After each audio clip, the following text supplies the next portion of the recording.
आज हामीलाई सहजकर्ताको रूपमा प्रशिक्षकको रूपमा चाहिँ डाक्टर डम्बर चेम्जोङ हुनुहुन्छ। उहाँ त्रिभुवन विश्वविद्यालयको एसिस्टेन्ट प्रोफेसर हुनुहुन्छ, मानवशास्त्र विभागमा कार्यरत हुनुहुन्छ र उहाँका थुप्रै चिजहरू हामी पढिआएका छौँ, सुनिआएका छौँ। उहाँ लेख्नुहुन्छ र हामी मध्ये धेरैका लागि उहाँ फ्यामिलियर मान्छे पनि हो।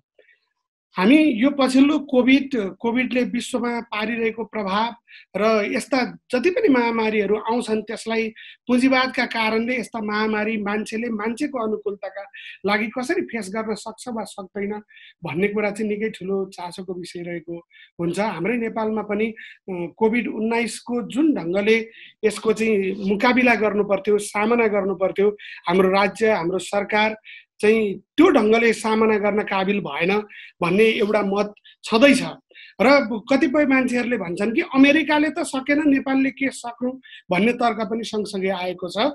र हामीले योभन्दा अघिल्लो 6 वटा सेसनमा नवउदारवाद त्यसले मानव जातिको सामूहिक प्रयत्न गर्न सक्ने क्षमता कसरी ह्रास ल्यायो, उसले कसरी मानवलाई चाहिँ आएका यी सबै खाले समस्या, ती आर्थिक समस्या, यस्ता महामारीका समस्या लगायतका समस्याहरूसँग जुझ्न चाहिँ नसक्ने बनायो भन्ने कुराका केही कुरा पढ्यौँ, हामीले छलफल चलायौँ र धेरै साथीहरू यसमा अहिले अध्ययनको क्रममा हुनुहुन्छ, हामी सबै अध्ययनको क्रममा छौँ र यही अन्तर्गत चाहिँ यो कोभिड-19 पुँजीवाद र नेपाल भन्ने शीर्षकमा आज हामी पढ्दैछौँ। र यो कुरा सुरु गर्नको निम्ति चाहिँ म अब आदरणीय डम्बर चेम्जोङ सरलाई आजको विषयवस्तु सुरु गर्नको निम्ति म अनुरोध गर्दछु।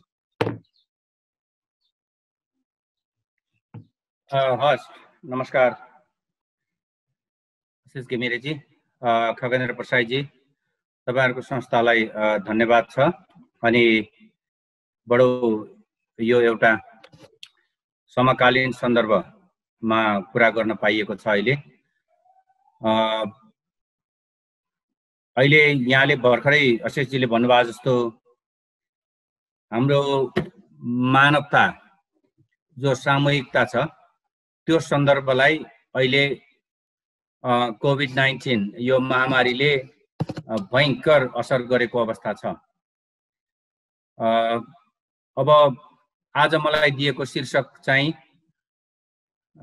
पुँजीवाद, कोभिड-19 र नेपाल भन्ने भएको भएर पुँजीवादको सेरोफेरोको कुरा भन्दा पनि वास्तवमा कोभिड-19 ले वर्ल्ड स्केलमा, विश्व सन्दर्भमा के समस्याहरू ल्यायो भन्नेमा चाहिँ फोकस हुन पायो भने ठीक हुन्छ जस्तो लाग्छ। त्यसमा अलिकति म थोरै बढीमा 20-25 मिनेट बोलौँला कि जस्तो लाग्छ।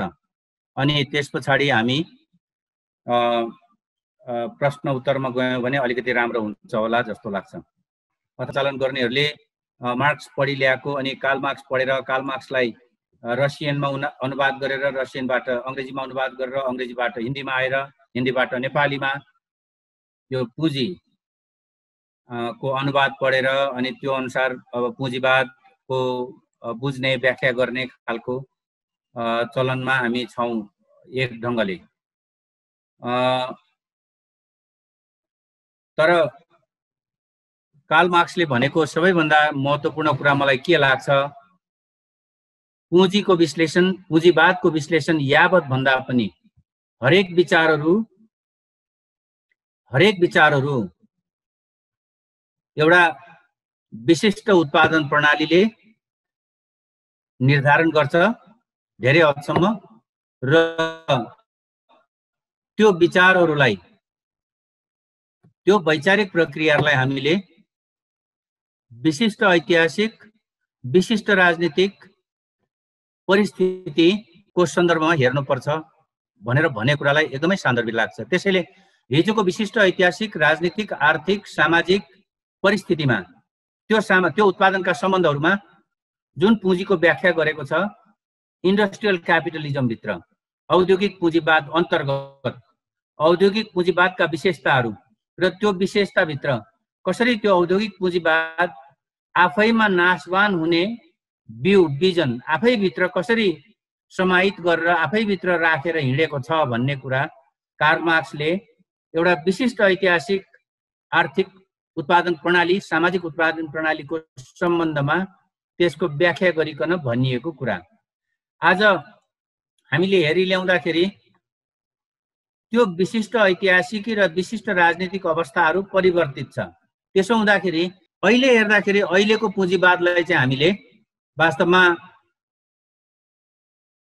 भूमण्डलीकरण अनि स्वतन्त्र बजार व्यवस्था अनि स्वतन्त्र व्यापार व्यवस्था, यो तीनवटा कुराहरू, त्यो तीनवटाको सन्दर्भ बाहेक चाहिँ हामीले वास्तवमा अहिलेको पुँजीवाद, त्यो पुँजीवादभित्र पनि नव उदारवादी पुँजीवादको चरित्रलाई, त्यसको अवस्थालाई हामीले बुझ्न चाहिँ सक्दैनौँ।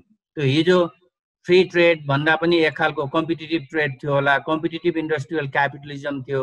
आजको क्यापिटलिजमको चरित्र चाहिँ फरक हो।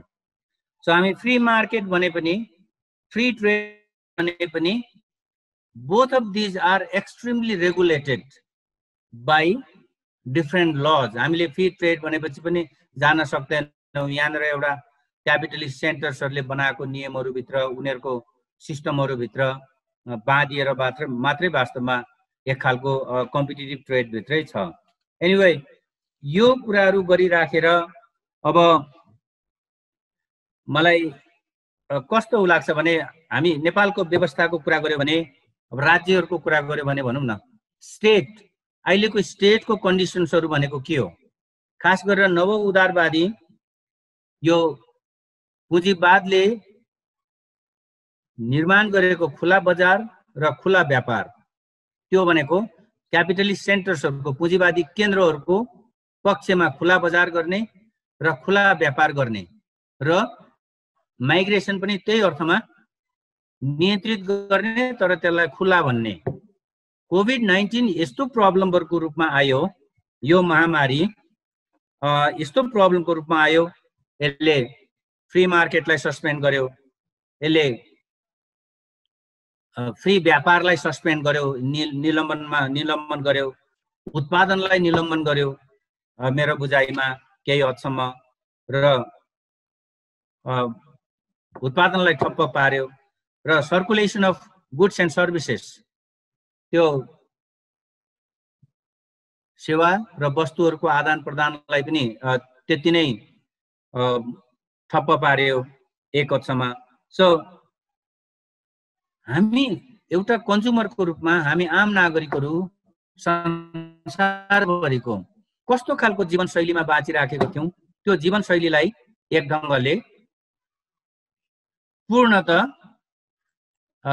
निलम्बन गर्यो र अर्को जीवनशैलीमा जानुपर्ने खालको बाध्यताभित्र ल्यायो, र त्यसलाई एउटा ड्रास्टिक चेन्ज, एउटा चाहिँ आमूल परिवर्तन जस्तो ढङ्गले पनि गर्यो हैन। तर त्यही भित्र पनि फरक खाले कम्पिटिसन ल्यायो।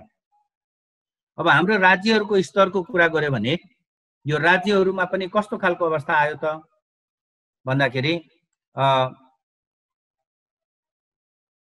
राज्यले आफ्नो सत्ता र आफ्नो शक्तिलाई प्रयोग अथवा दुरुपयोग गरिकन क्यापिटलिस्ट पुँजीवादी केन्द्रहरूको एक खालको सल्लाह नै त नभनौँ, त्यसको सिको गरेर नयाँ फरक खाले बायोपोलिटिक्स भनेर भन्छ, त्यो खालको एउटा बायोपोलिटिक्सको चाहिँ सुरुवात चाहिँ गर्यो। त्यो बायोपोलिटिक्सको सुरुवात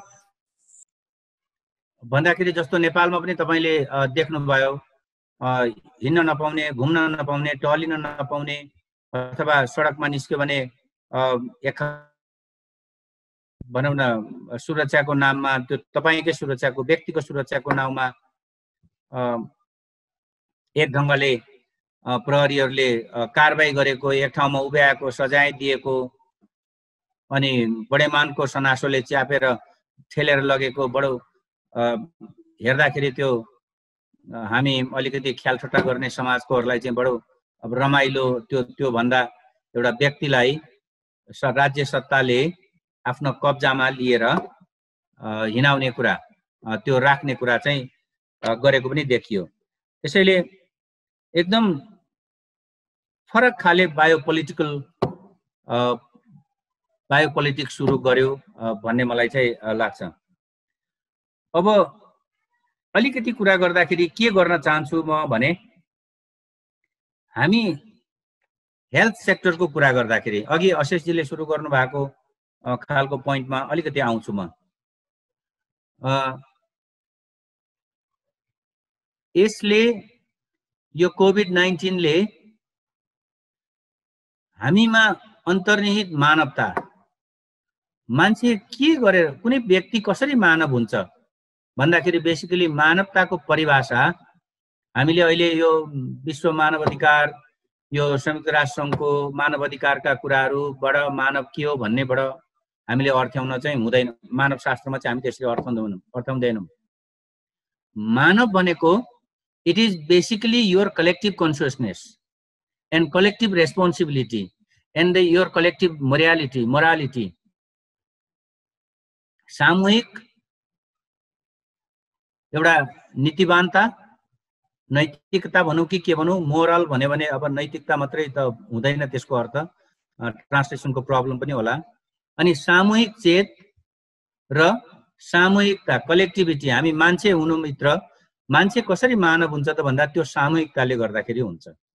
तपाईले मानव अधिकारको परिभाषाभित्र हेर्यो भने एउटा इन्डिभिजुअल, एउटा व्यक्तिलाई सोभरिन मानिकन, व्यक्तिलाई सम्प्रभुता सम्पन्न मानिकन, व्यक्तिको चाहिँ घुमफिर गर्ने अधिकार, व्यक्तिको सम्पत्ति आर्जन गर्ने अधिकार, व्यक्तिले बोल्ने अधिकार, बोल्न पाउने अधिकार, यो फ्रिडम अफ स्पिच भन्छ, व्यक्तिलाई केन्द्रित गरिकन मानव अधिकारको अहिलेको भनौँ न संयुक्त राष्ट्र सङ्घको परिभाषाभित्र हेर्दाखेरि त्यो देखिन्छ। सो यसभित्र मानवता, सामूहिकताहरू त्यति साह्रो छैन। मानव शास्त्रमा चाहिँ बेसिकली मानवता, सामूहिकता, त्यो सामूहिक जिम्मेवारी बोध, यो कुरालाई अलिकति बढी फोकस गर्ने हुनाले हामी चाहिँ त्यो कुरा हुनु झन् यस्तो महामारीमा झन् त्यो विकसित भएर आउनुपर्ने, झन् त्यो उजागर भएर आउनुपर्ने, झन् त्योलाई अरू व्यवस्थित गरेर लानुपर्नेमा झन् त्यसलाई समाप्त गरेर एकदम इन्डिभिजुअल बेस्ड, इन्डिभिजुअल आइसोलेसनमा जाने हैन, अनि इन्डिभिजुअलले यो गर्ने त्यो गर्ने भन्ने खालको भनौँ न नोकरशाहीबाट, सत्ताबाट, राज्यबाट त्यो कुराहरू आयो। यो किन आयो मलाई जस्तो लाग्छ भन्दाखेरि हामीले जस्तो चीनले एक ढङ्गले लकडाउन सुरु गर्यो, वुहानलाई कम्प्लिट लकडाउन गर्यो, तर स्वास्थ्य, हाम्रो स्वास्थ्य के हो, स्वास्थ्य सम्बन्धी हाम्रो जिम्मेवारी के हो भन्ने कुरामा चाहिँ युएसए को, युरोपियन सेन्टर्सहरूको बढी हावी भयो। जस्तो भनौँ न युएसएमा तपाईँ हामीले हेर्दाखेरि युएसए त इन्डिभिजुअलिस्ट सोसाइटी हो। My doctor, my physician, my dentist, my ophthalmologist, my primary doctor भन्ने कन्सेप्टबाट युएस सोसाइटी बेसिकली चल्छ। युएस सोसाइटीको, युएस पोलिटिक्सको फन्डामेन्टल आधारहरू मध्ये एउटा हेल्थ पोलिसी हो। जस्तो त्यहाँ ओबामा केयर भन्यो, यहाँहरूले याद गर्नुभयो हैन।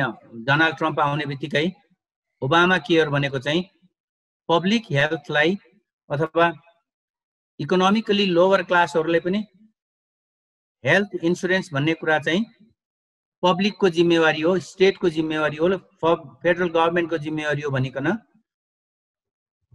जो मान्छेले हेल्थ आफ्नो केयरलाई अफोर्ड गर्न सक्दैन उनीहरूको लागि सरकारले नै गरिदिने, स्टेटले, फेडरल स्टेटले त्यो जिम्मेवारी लिइदिने कुराहरू ओबामाबाट सुरु भएपछि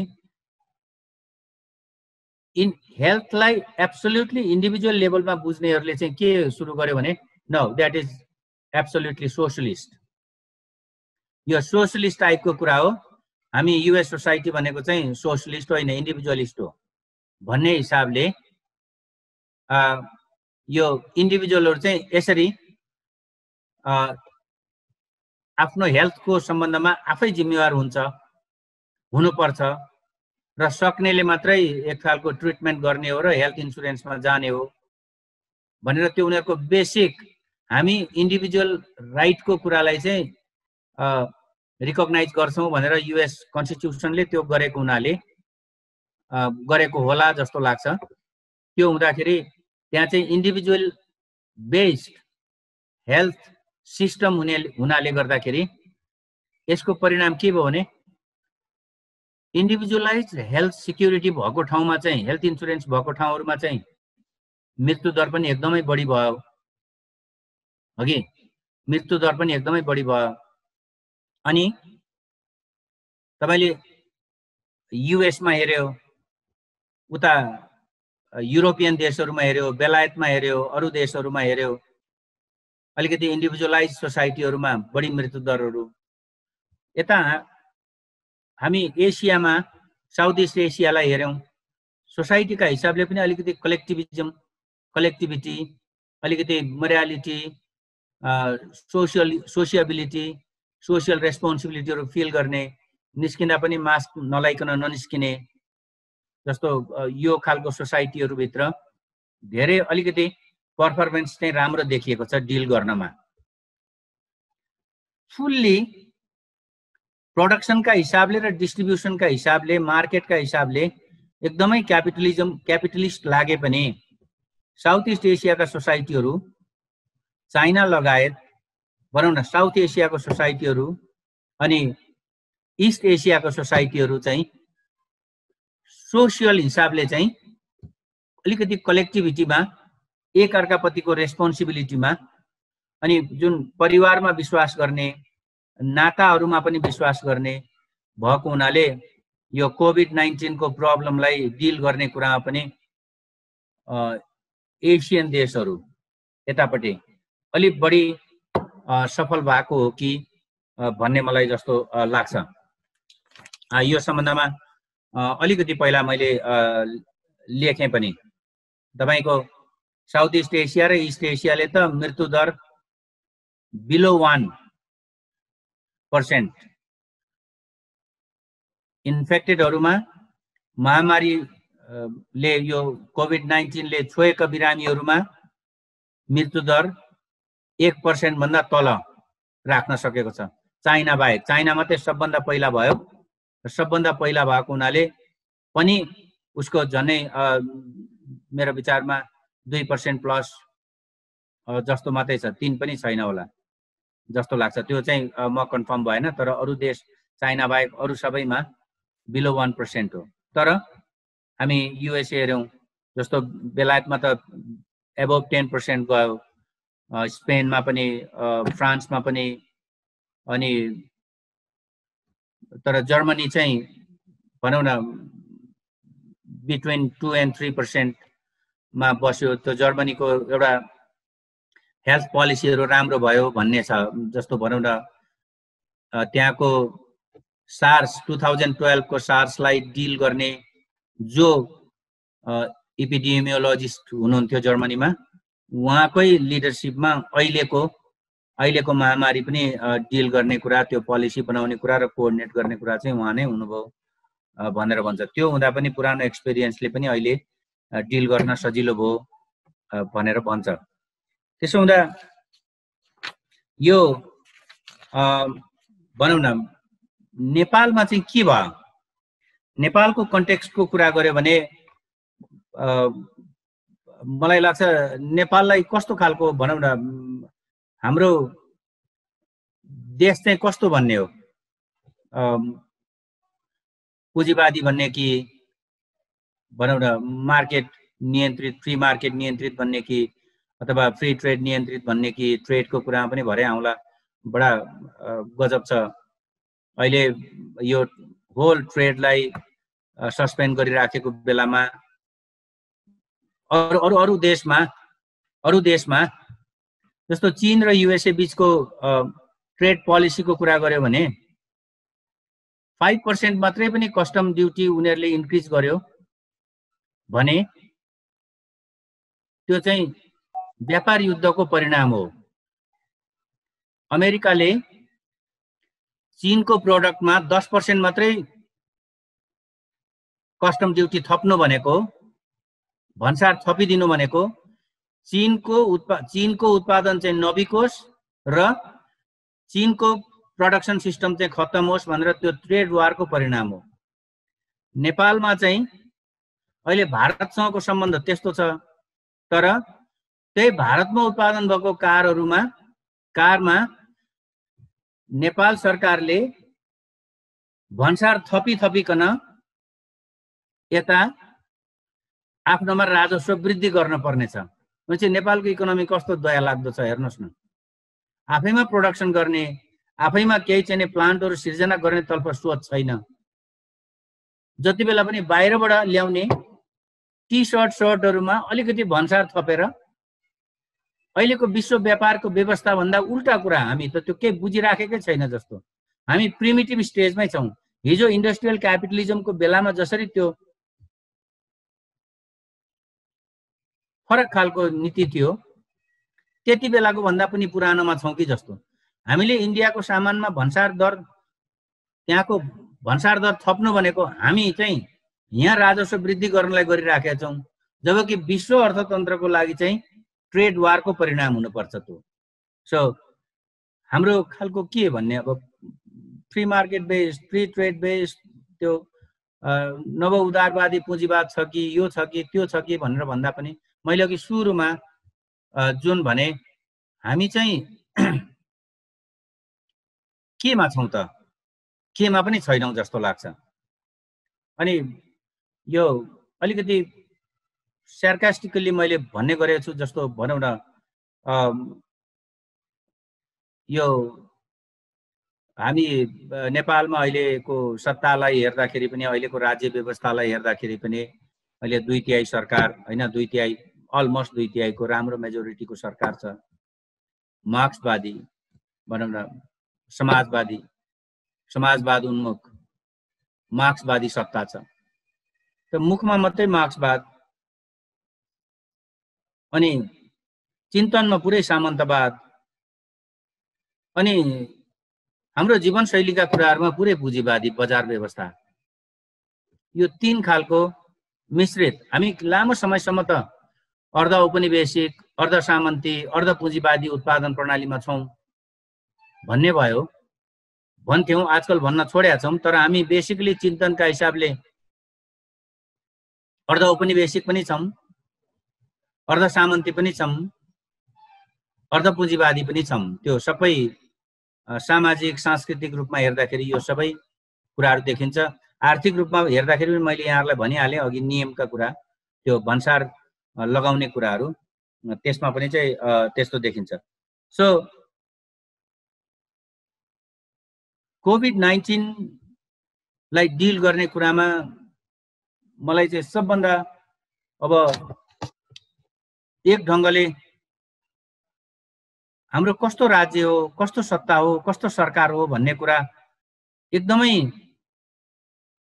त्यो के हो भन्ने कुरा आफैभित्र पनि ज्ञान रहेन कि भन्ने मलाई लाग्छ यहाँनिर। किन कोभिड-19 नआई नै हाम्रो सरकार पनि आत्तियो, नेपाली समाज पनि आत्तियो, जहाँ चाहिँ नेपाल सरकारले क्वारेन्टिन पोस्ट एउटा बनाउने भन्यो, त्यहाँ स्थानीयहरूबाट पनि एक खालको विरोधहरू आयो। हाम्रो एरियामा राख्न पाइँदैन भनेर त्यहाँको राजनीतिक प्रतिनिधित्व गर्नेहरूले पनि त्यो मुखरित गर्यो। अब यसको दुईटा अर्थ लाग्छ जस्तो मलाई लाग्छ। नम्बर एक त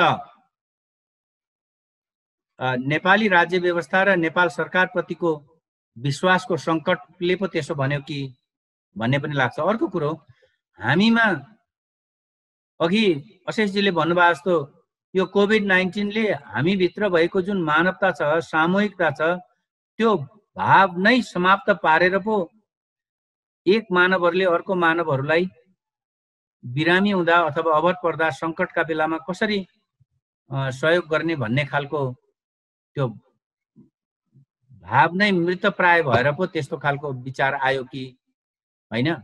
तर अहिले हेर्दाखेरि हामीलाई यो बायोपोलिटिक्स मात्रै नभएर यस्तो खालको परिस्थितिमा हामी गयौँ कि नेपाली समाज मात्रै नेपाली समाज मूलतः यो साउथ एसियन दक्षिण एसियाको समाजहरू भनेको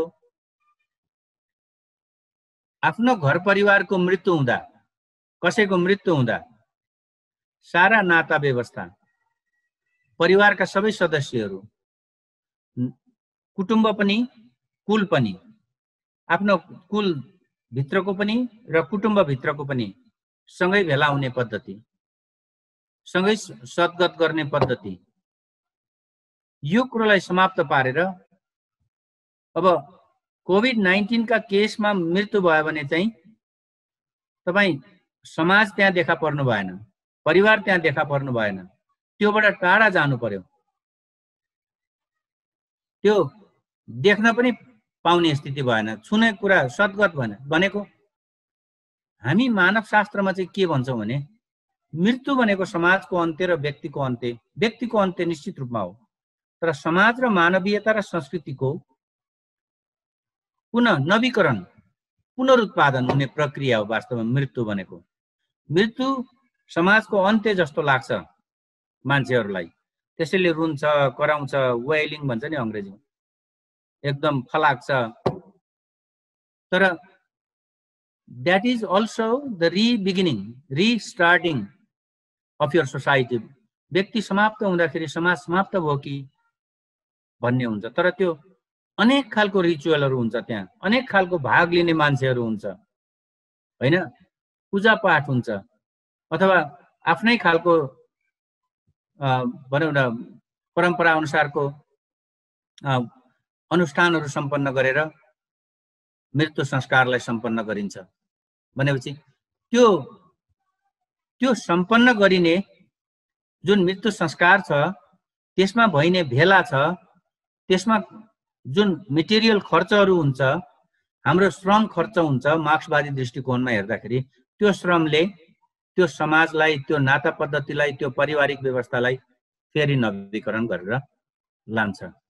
यो महामारी यस्तो ढङ्गले आयो र हामी यस्तो ज्ञानमा भनौँ छिर्यौं, अहिले एउटा यस्तो ज्ञानको निर्माण भयो कि कोभिड-19 मा बित्ने भनेको त्यो बिरामी भनेको हामीबाट टाढा जानुपर्छ, शब्दहरू पनि आइसोलेसन हैन, अब भनौँ न आफै नै अब सेल्फ आइसोलेसन भन्छ, सेल्फ क्वारेन्टाइन भन्छ, एक्लो एकाकी जीवनमा बस्नुपर्ने, एकाकीपनमा बस्नुपर्ने। भनेपछि मानवता, मानवीयता, सामूहिकताबाट टाढा गयो। अब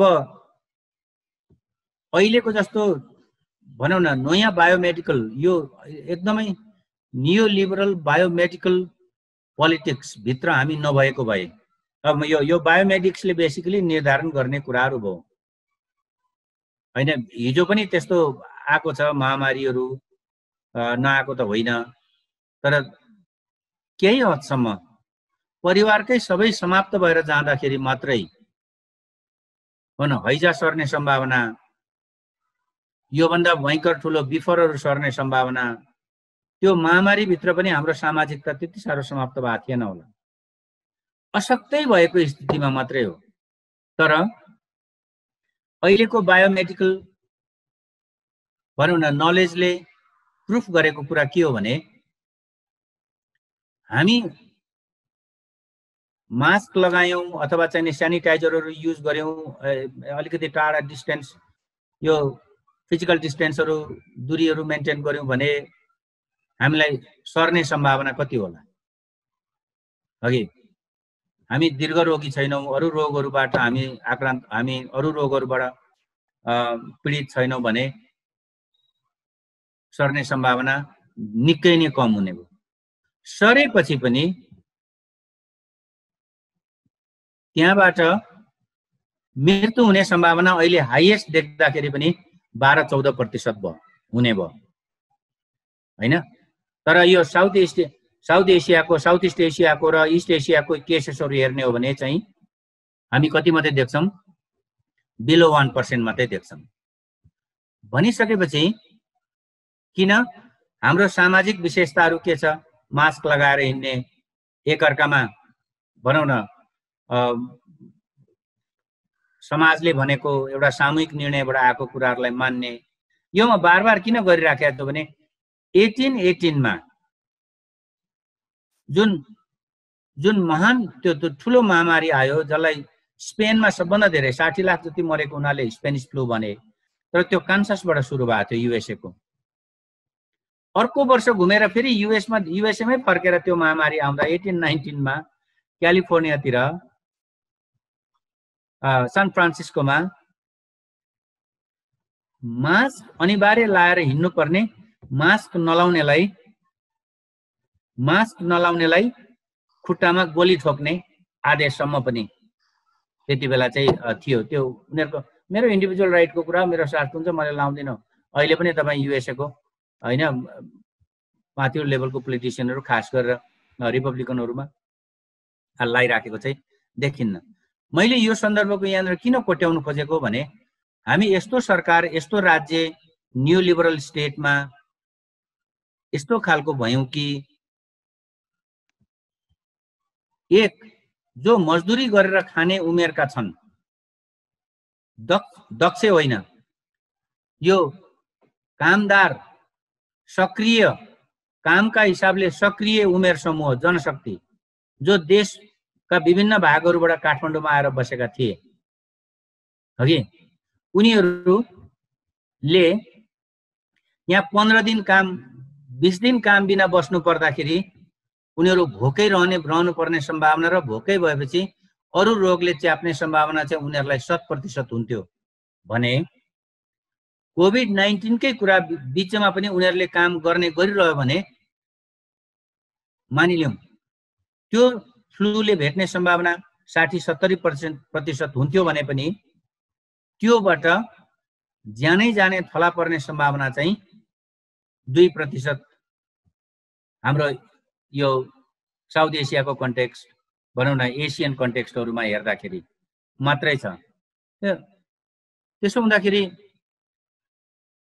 मार्क्सिस्ट टर्मबाट हेर्दाखेरि, मार्क्सवादी कोणबाट हेर्दाखेरि चाहिँ अहिलेको सत्ताले, अहिलेको सरकारहरूले सबैभन्दा आर्थिक रूपले सीमान्तकृत ज्याला मजदुरी गरेर खानेहरूलाई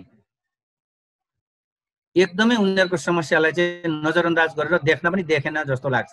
हाम्रो नेपालमा जति बेला बन्दाबन्दीको घोषणा भयो, त्यो बन्दाबन्दीको घोषणा भएकै दिन सहरहरूमा गाउँबाट कामदारको रूपमा प्रवेश गरेको दुवै औपचारिक अथवा अनौपचारिक दुवै क्षेत्रमा, भनेको कर तिर्ने क्षेत्र भनेको औपचारिक भयो, कर नतिर्ने क्षेत्र यी अब व्यक्तिगत घरहरू बनाउँछ, घरमा पनि मजदुरहरू आएका हुन्छन्, त्यो घर बनाउने कसैले ठेक्का लिएको हुन्छ, कसैले ज्याला ठेक्का मात्रै लिएको हुन्छ, कसैले अलिक ठुलै ठेक्का लिएको हुन्छ। सरकारले यति मात्रै भनिदिनु पर्थ्यो कि औपचारिक र अनौपचारिक दुवै सेक्टरमा काम गरिरहेका कामदारहरूको उनीहरूलाई सुरक्षित घाँसबासको बन्दोबस्त यो बन्दाबन्दीको अवस्थाभरि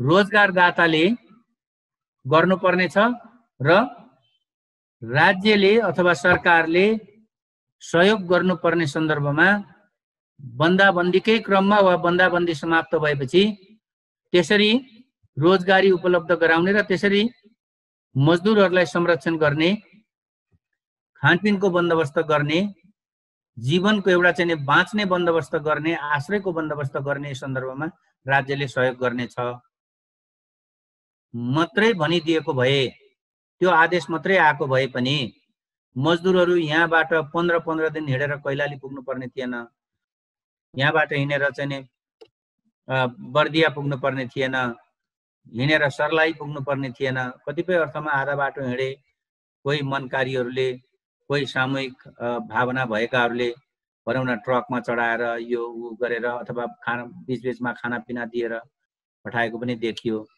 त्यसो हुँदा मैले अघि भने यो पेरिफेरल स्टेट्सहरू चाहिँ खास गरेर सीमान्तकृत यो स्याटेलाइट स्टेट्सहरू चाहिँ सेन्टर होइन, जसले अहिलेको पुँजीवादी बजार व्यवस्था र पुँजीवादी राज्यको चाहिँ सेवकको रूपमा काम गर्छ,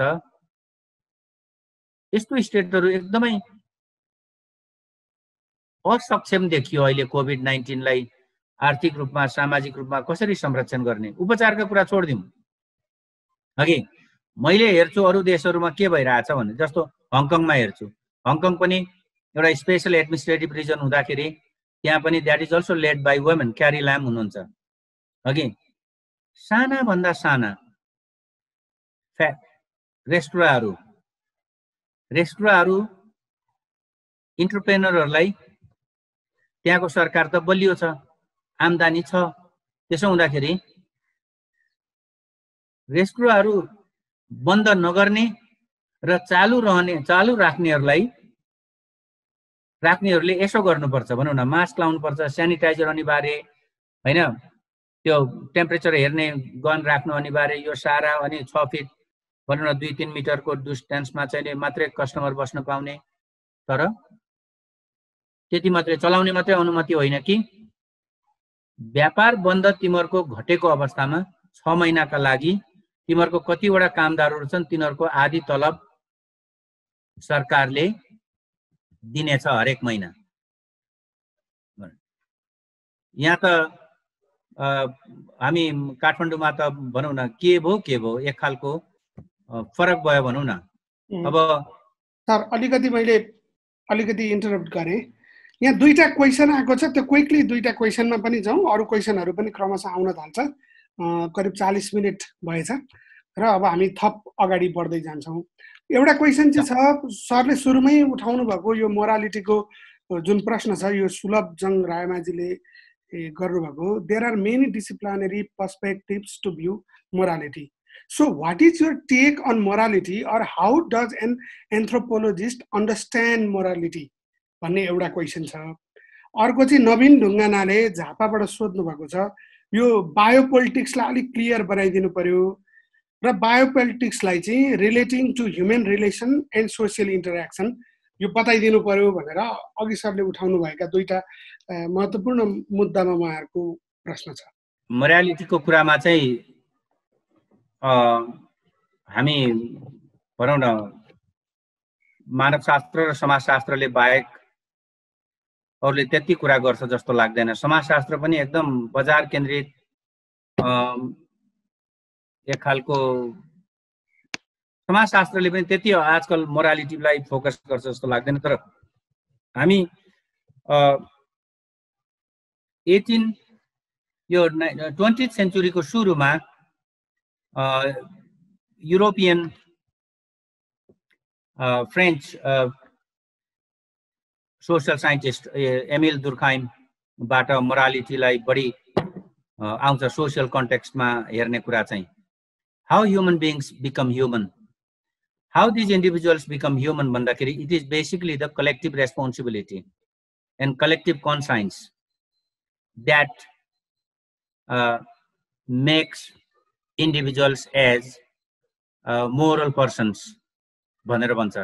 नेपाली कन्टेक्स्टमा सर्वसाधारण कन्टेक्स्टमा चाहिँ यहाँ मोरालिटी भन्यो भने रिलिजनबाट आउँछ भनेर बुझ्ने चलन छ। अनि हाम्रो भनौँ न 5-6 क्लास 7 क्लासको पाठ्यक्रमहरूमा पनि नैतिक शिक्षा भन्यो भने एकदम अलिकति बढी चाहिँ धार्मिक आधारबाट शिक्षित गर्ने खालको, धर्म गर्नुपर्छ भनौँ न, त्यो कमिलाको र चराको कथाहरू पढाउने। अनि कमिला पानीमा बग्दै थियो, एउटा चराले चाहिँ पात चुडाएर ल्याएर त्यहाँ पानीमा चाहिँ राखिदियो, अनि राखेपछि कमिला चाहिँ त्यहाँ पातमा उत्रेर पातमा निस्केपछि चाहिँ चराले बाहिर निकाल्यो भने धर्म गर्ने कुरा हो त्यो। कमिला र चराको कथाले त्यसले दिने एउटा मोरल चाहिँ ह्युमन सोसाइटीले सिक्ने कुरा होला र त्यो चाहिँ धर्म गर्ने, सहयोग गर्ने कुरालाई मोरालिटीको अर्थमा मैले अहिले पनि मैले 8 क्लासको एउटा नैतिक शिक्षाको किताब हेर्दै थिएँ। त्यसभित्र पनि सहयोगी हुनुपर्छ, अर्काको दुःख बुझ्नुपर्छ, अनि परोपकारी हुनुपर्छ। परोपकार धर्म हो, परोपकार कर्म हो, परोपकारी बन्नु नै मनुष्य खास बन्नु हो भन्ने खालको कविता सिकाउने कुरालाई चाहिँ नीतिवान, नैतिक चरित्रवान अनि बा आमाले भनेको मान्ने, यो भनेको चाहिँ अब आफ्नो प्यारेन्ट्स प्रति एकदम लोयल हुने, अनि गुरुदेव भव भन्छ नि, गुरुलाई त्यस्तो गर्ने होइन, एउटा गुरुलाई देउता समान मान्ने, यो हो मोरालिटी भनेर सिकाउने कुराहरू देख्छु। यहाँ प्रश्न गर्नुहुने साथीले गर्नुभएको चाहिँ। तर त्यो इन्डिभिजुअलहरू कसरी ह्युमन हुन्छ र ह्युमन हुनुको कलेक्टिभ रेस्पोन्सिबिलिटी कसरी आफूभित्र इन्टर्नलाइज गर्छ। मान्छे हुने कुरा चाहिँ, मानव हुने कुरा चाहिँ वास्तवमा त्यो मोरालिटीले हुन्छ भन्ने भयो। भनौँ न, मैले अघि एउटा जुन उदाहरण दिएँ, अहिले कोभिड-19 को केसेसहरूमा बिरामी भनौँ न, बिरामी भइसकेपछि तपाईँलाई आइसोलेट गरेर लान्छ। दुर्भाग्यवश त्यतै मृत्यु भयो भने त्यो मृत्यु संस्कारमा समाज नै संलग्न हुन पाउँदैन, परिवार संलग्न हुन पाउँदैन, आफ्ना कुटुम्बहरू संलग्न हुन पाउँदैन। अघि त्यो पुरै बायोमेडिक्सले कन्ट्रोल गरेर जान्छ। त्यसैले कस्तो हो भने घरबाट अस्पताल लाँदाखेरि अब नै एक खालको विधा, युएसएमा त्यस्तो खालको भयङ्कर देखियो। युएस भित्र त अब क्रिमेसन आफ्नै ढङ्गले हुन्छ, मसिनमा जान्छ। तर अब नेपालमा त, नेपाली समाजमा त आफ्नो आफ्नै खालको विभिन्न छ। त्यसैले मैले धेरै कुरा भन्नुभन्दा पनि त्यो कलेक्टिभ कन्साइन्सका कुरा जो धर्मसँग सम्बन्धित हुन्छ पनि हुँदैन पनि। सर, अघि सरले चाहिँ यसमै फलोअप एउटा क्वेसन पनि छ, अघि बायोपोलिटिक्सको बाँकी एकछिनमा जाउँला। एउटा प्रश्न चाहिँ, जस्तै अघि सरले पनि बताउनु भएको थियो कि पुँजीवादमा आइसके पछाडि चाहिँ धेरै कुरा चाहिँ इन्डिभिजुअल नै चाहिँ शोभन हो, सार्वभौम सत्ता हो भन्ने ठाउँमा पुगेपछि त्यो कलेक्टिभ कन्साइन्स भन्ने चिज चाहिँ कहाँ पुग्छ त? त्यो कसरी मेनिफेस्ट हुन्छ भन्ने एउटा प्रश्न त रहन्छ होला नि, होइन? हुन्छ। त्यसैले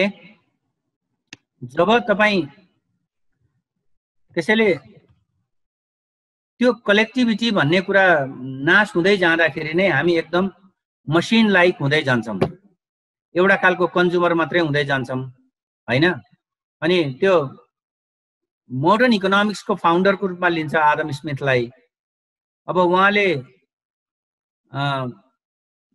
भन्नलाई म्यान भन्छ, म्यान भन्यो भने जेनेरिक अर्थमा बुझ्न पर्यो।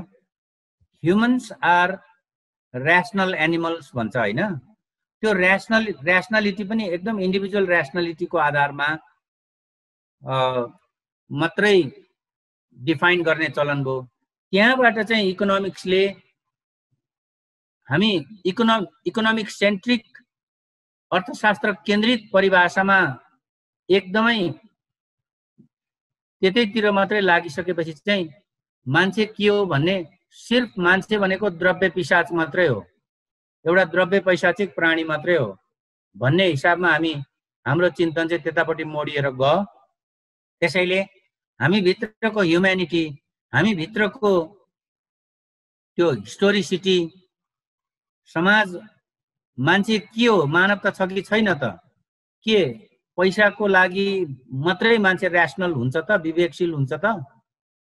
हिस्ट्रीलाई बुझ्ने कुरामा, एउटा सोसियल बिइङलाई बुझ्ने कुरामा मान्छे ऱ्यासनल होइन त भन्ने हिसाबले अहिले नयाँ ढङ्गले हिस्टोरियनहरूले पनि लेख्दैछ, होइन? अहिले मैले अथर को नाम बिर्सेँ, हिजोस्ति मात्रै 2020मै मार्चमा निस्केको छ एउटा किताब, मान्छे डच नेदरल्यान्ड्सको हो, भर्खर 32-33 वर्षको। इट्स त्यो ब्युटिफुल आर्गुमेन्ट्सहरू अहिले आइराखेको छ। यसरी इन्डिभिजुअल सेन्ट्रिक व्यक्ति केन्द्रित कुराहरू भन्दा पनि मानव केन्द्रित कुराहरू कसरी गर्ने भनेर ठ्याक्कै मैले मोरालिटीको परिभाषा कसरी गर्ने भन्ने भन्दाखेरि पनि सोसियल त्यो मैले दिन सकिनँ। तर सोसियल बिइङ भन्नु र इन्डिभिजुअल बिइङ भन्नुमा फरक चाहिँ छ। सोसियल बिइङ भनेको मैले अरूलाई दुःख पर्दा सहयोग गर्छु अथवा म चाहिँ एकदम धर्म कर्ममा विश्वास गर्छु भन्ने मात्रै चाहिँ होइन होला सायद। त्योभन्दा बढी हामी एउटा एन्थ्रोपोलोजीमा शब्द होलिस्टिक भनेर युज गर्छौँ, टोटालिटी भनेर युज गर्छौँ। त्यो खालको सम्पूर्णतामा एकपक्षीय रूपमा होइन कि सम्पूर्णतामा बुझ्नुपर्छ होला जस्तो लाग्छ। अब बायोपोलिटिक्स भन्यो भने चाहिँ अहिले हामी एकदमै हाम्रो इन्डिभिजुअल प्राइभेसीहरू यति बढी त्यो क्यापिटलिजमले इन्डिभिजुअल प्राइभेसीको चाहिँ संरक्षण गर्छ, यो गर्छ त्यो गर्छ भनेर भन्छ। तर अहिले तपाईले हेर्नुभयो भने जस्तो भनौँ न हामी हरेक ठाउँमा हाम्रो हरेक अफिसियल यो नोकरशाही भित्र हरेक सरकारी अथवा पब्लिक कुनै पनि कामहरुमा जिम्मेवारीहरु लिँदा अथवा केही पनि गर्दा तपाईले ल्याप्चे लाउनु पर्ने स्थिति भइराछ।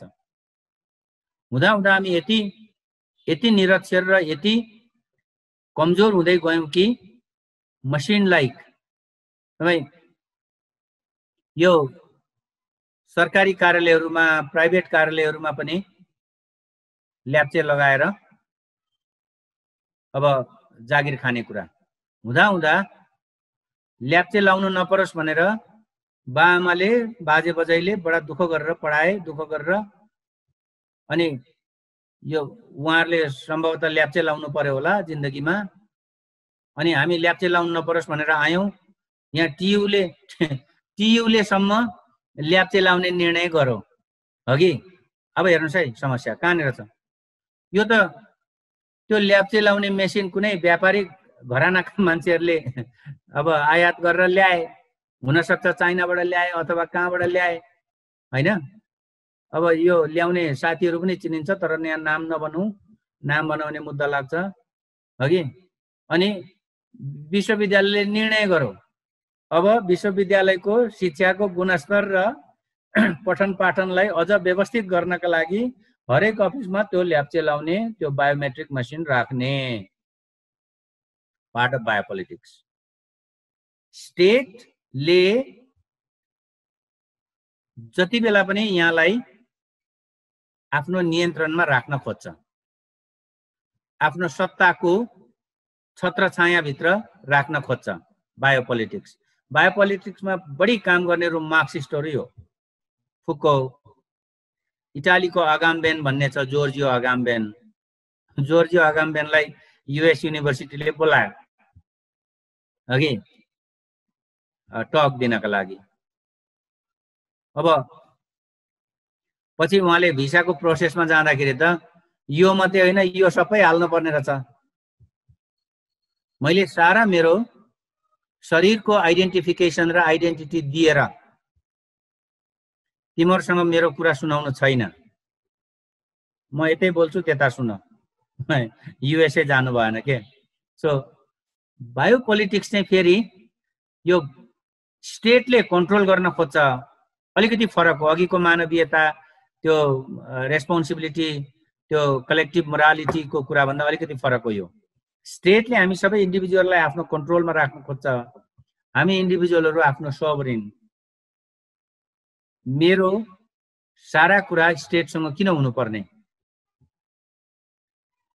भनेर हामी यो चाहिँ इन्डिभिजुअल राइटको, इन्डिभिजुअल अथोरिटीको, इन्डिभिजुअल सोभरिनिटीसँग सम्बन्धित कुरा हो।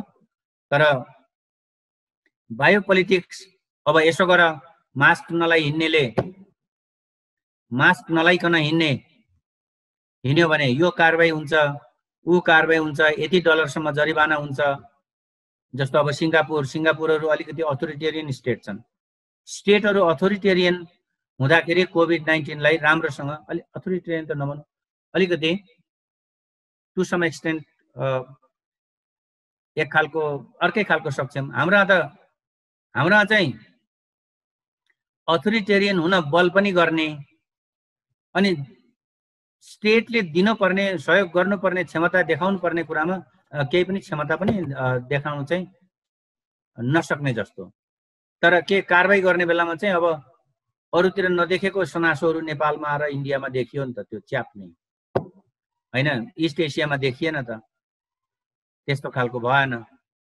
सो बायोपोलिटिक्स भनेको चाहिँ हामी आफ्नै लेभलमा पनि लागू गर्छौं। हामी नै पनि अब हरेक हाम्रो दैनिक जनजीवन कस्तो हुन्छ भनेर आफैले चाहिँ निर्णय गरेर पनि परिवर्तन गर्न सक्छौं। हाम्रो आफ्नै निर्णयमा पनि त्यो परिवर्तन हुन्छ। तर स्टेटले तपाईलाई अब यो गर्ने, अब यो गर्ने, अब यो गर्ने, नगरेमा यो हुने भन्यो भने चाहिँ त्यो चाहिँ बायोपोलिटिक्सको अर्को पाटो भयो। मैले यति भने अशेषजी। अर्को एउटा प्रश्न छ यहाँ, कोभिड-19 चाहिँ पुँजीवादको कारणले भएको हो भन्ने जुन कुरा छ, यसलाई अलिकति स्पष्ट बनाइदिनु होला। पुँजीवाद भन्दा बाहेकको या समाजवादी प्रणालीमा चाहिँ कोरोना उत्पन्न हुँदैन थियो त? यो कुराको अन्तर्वस्तु अलिकति विस्तृतमा बनाइदिनुस् न सर। यस्तो किन र कसरी हुन्छ भन्ने एउटा प्रश्न छ, के भन्नुहुन्छ सर यसमा? कोभिड-19 ले असर गरेर समाजका सबैभन्दा सीमान्तकृतहरूले, आर्थिक रूपमा सीमान्तकृत, सामाजिक रूपमा सीमान्तकृतहरूले जुन तहको दुःख पायो, हामी यो कोभिड-19 आउने बित्तिकै त घर पसौँ, हात धुँदै बसौँ, बाहिर ननिस्कौँ भन्ने भयो नि त। घर नहुनेको हालत के भयो?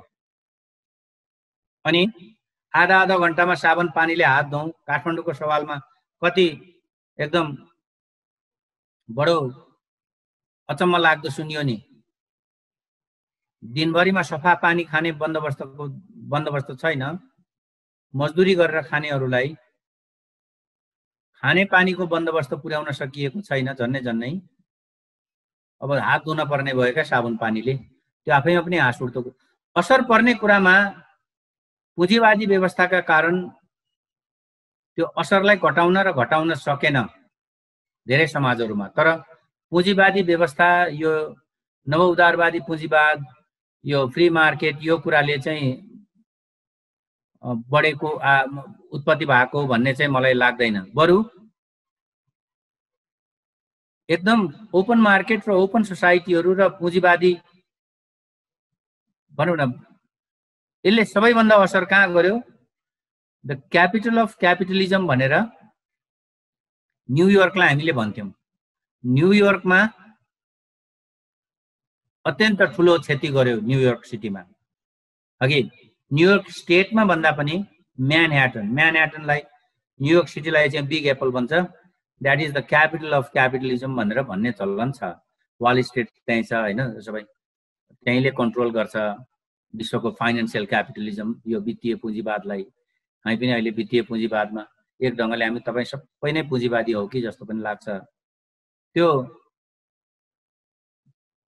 त्यहाँको भन्दा त इस्ट एसियाको साउथ इस्ट एसियाको पुँजीवाद त फरक हो अलिकति।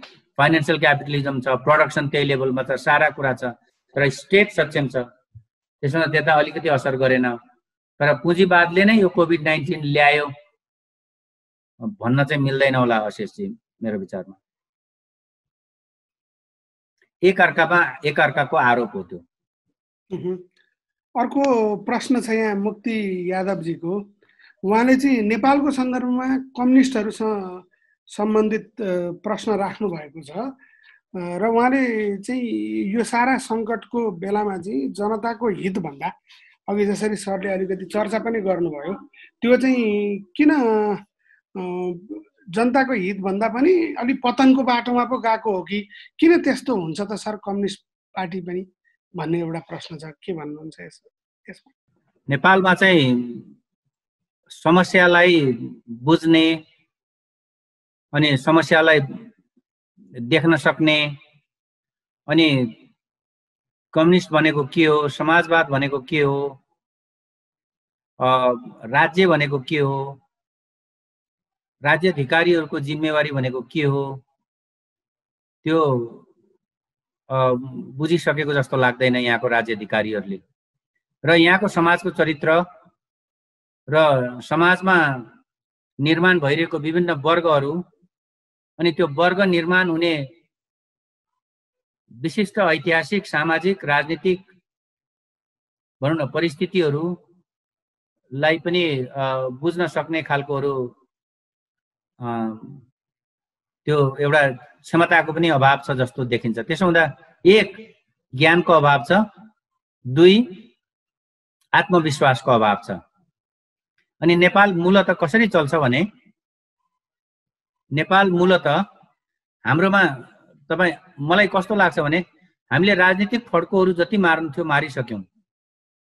संविधान पनि यो तहमा परिवर्तन भइसक्यो, बनिसक्यो। संविधानले समाजवाद उन्मुख पनि लेखिसक्यो। तर राजनीतिक प्रतिनिधि राजनीतिक रूपमा इलेक्टेड निर्वाचित प्रतिनिधिहरूमा एक आत्मविश्वासको कमी, दुई ज्ञानको पनि केही हदसम्म कमी। अनि त्यो कमजोरी भित्र को खेल्छ? नेपालको नोकरशाही व्यवस्था चाहिँ खेल्छ। त्यसैले हाम्रोमा समस्या कहाँनिर छ भन्दाखेरि नोकरशाही यो तन्त्रमा छ, कर्मचारी तन्त्रमा छ। राजनीति गर्नेहरू आउँछ जान्छ, मन्त्रीहरू आउँछ जान्छ, यिनीहरू तर नोकरशाही भनेको चाहिँ स्थायी सत्ता हो भनेर 20 वर्ष 25 वर्ष चल्यो नेपालमा। तर नोकरशाही चाहिँ आधुनिक हुन खोजेको छैन। म्याक्स वेबरले ब्युरोक्रेसी यो कर्मचारी तन्त्र विवेकशील र आधुनिक भयो भने मात्रै समाज र राज्य चाहिँ आधुनिक हुन्छ भन्छ। तर हामी एकदम पुरानो परम्परामा छौं अनि हाम्रो सत्ता खास गरेर राज्य सत्ता कर्मचारीमा निर्भर छ र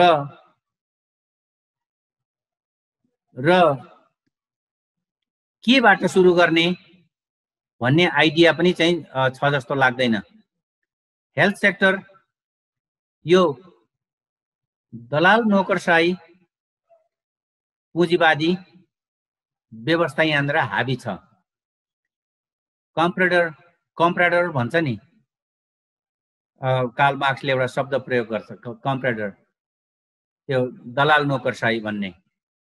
बेसिकली अर्काको कुरा क्यापिटलिस्ट सेन्टर्सहरूको कुरालाई कार्यान्वयन गरिदिने लागू गरिदिने सन्दर्भमा मात्रै यो अलिकति सक्षम देखिन्छ। तर आफ्नै तर्फबाट के गर्ने भन्ने कुरा, सबैभन्दा खान नपाउने मजदुरहरू इकोनोमिस्टहरू छ नि त, सत्तामा छ त, देखिनु भएको छ त। तर कोभिड-19 को विश्वव्यापी तहमै एउटा व्यवस्था, तपाईँ खुलै निस्किनु भयो भने पनि 80% तपाईले कोभिड संक्रमित हुने सम्भावना छ। तपाईँ संक्रमित हुनुभयो भने पनि ज्यान जाने सम्भावना 2% छ। 80% हिँड्दा हिँड्दै खोक्दा खोक्दै काम गर्दा गर्दै निको हुन्छ। अरु बाँकी 14-15% अलिकति दबाई सबाई खाएर औषधि पानी गरेर निको हुन्छ।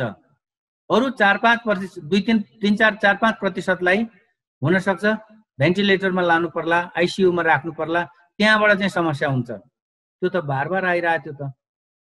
कसरी हामीले 15 दिन मात्रै कामबाट वञ्चित हुँदाखेरि 100% भोकै पर्नु पर्ने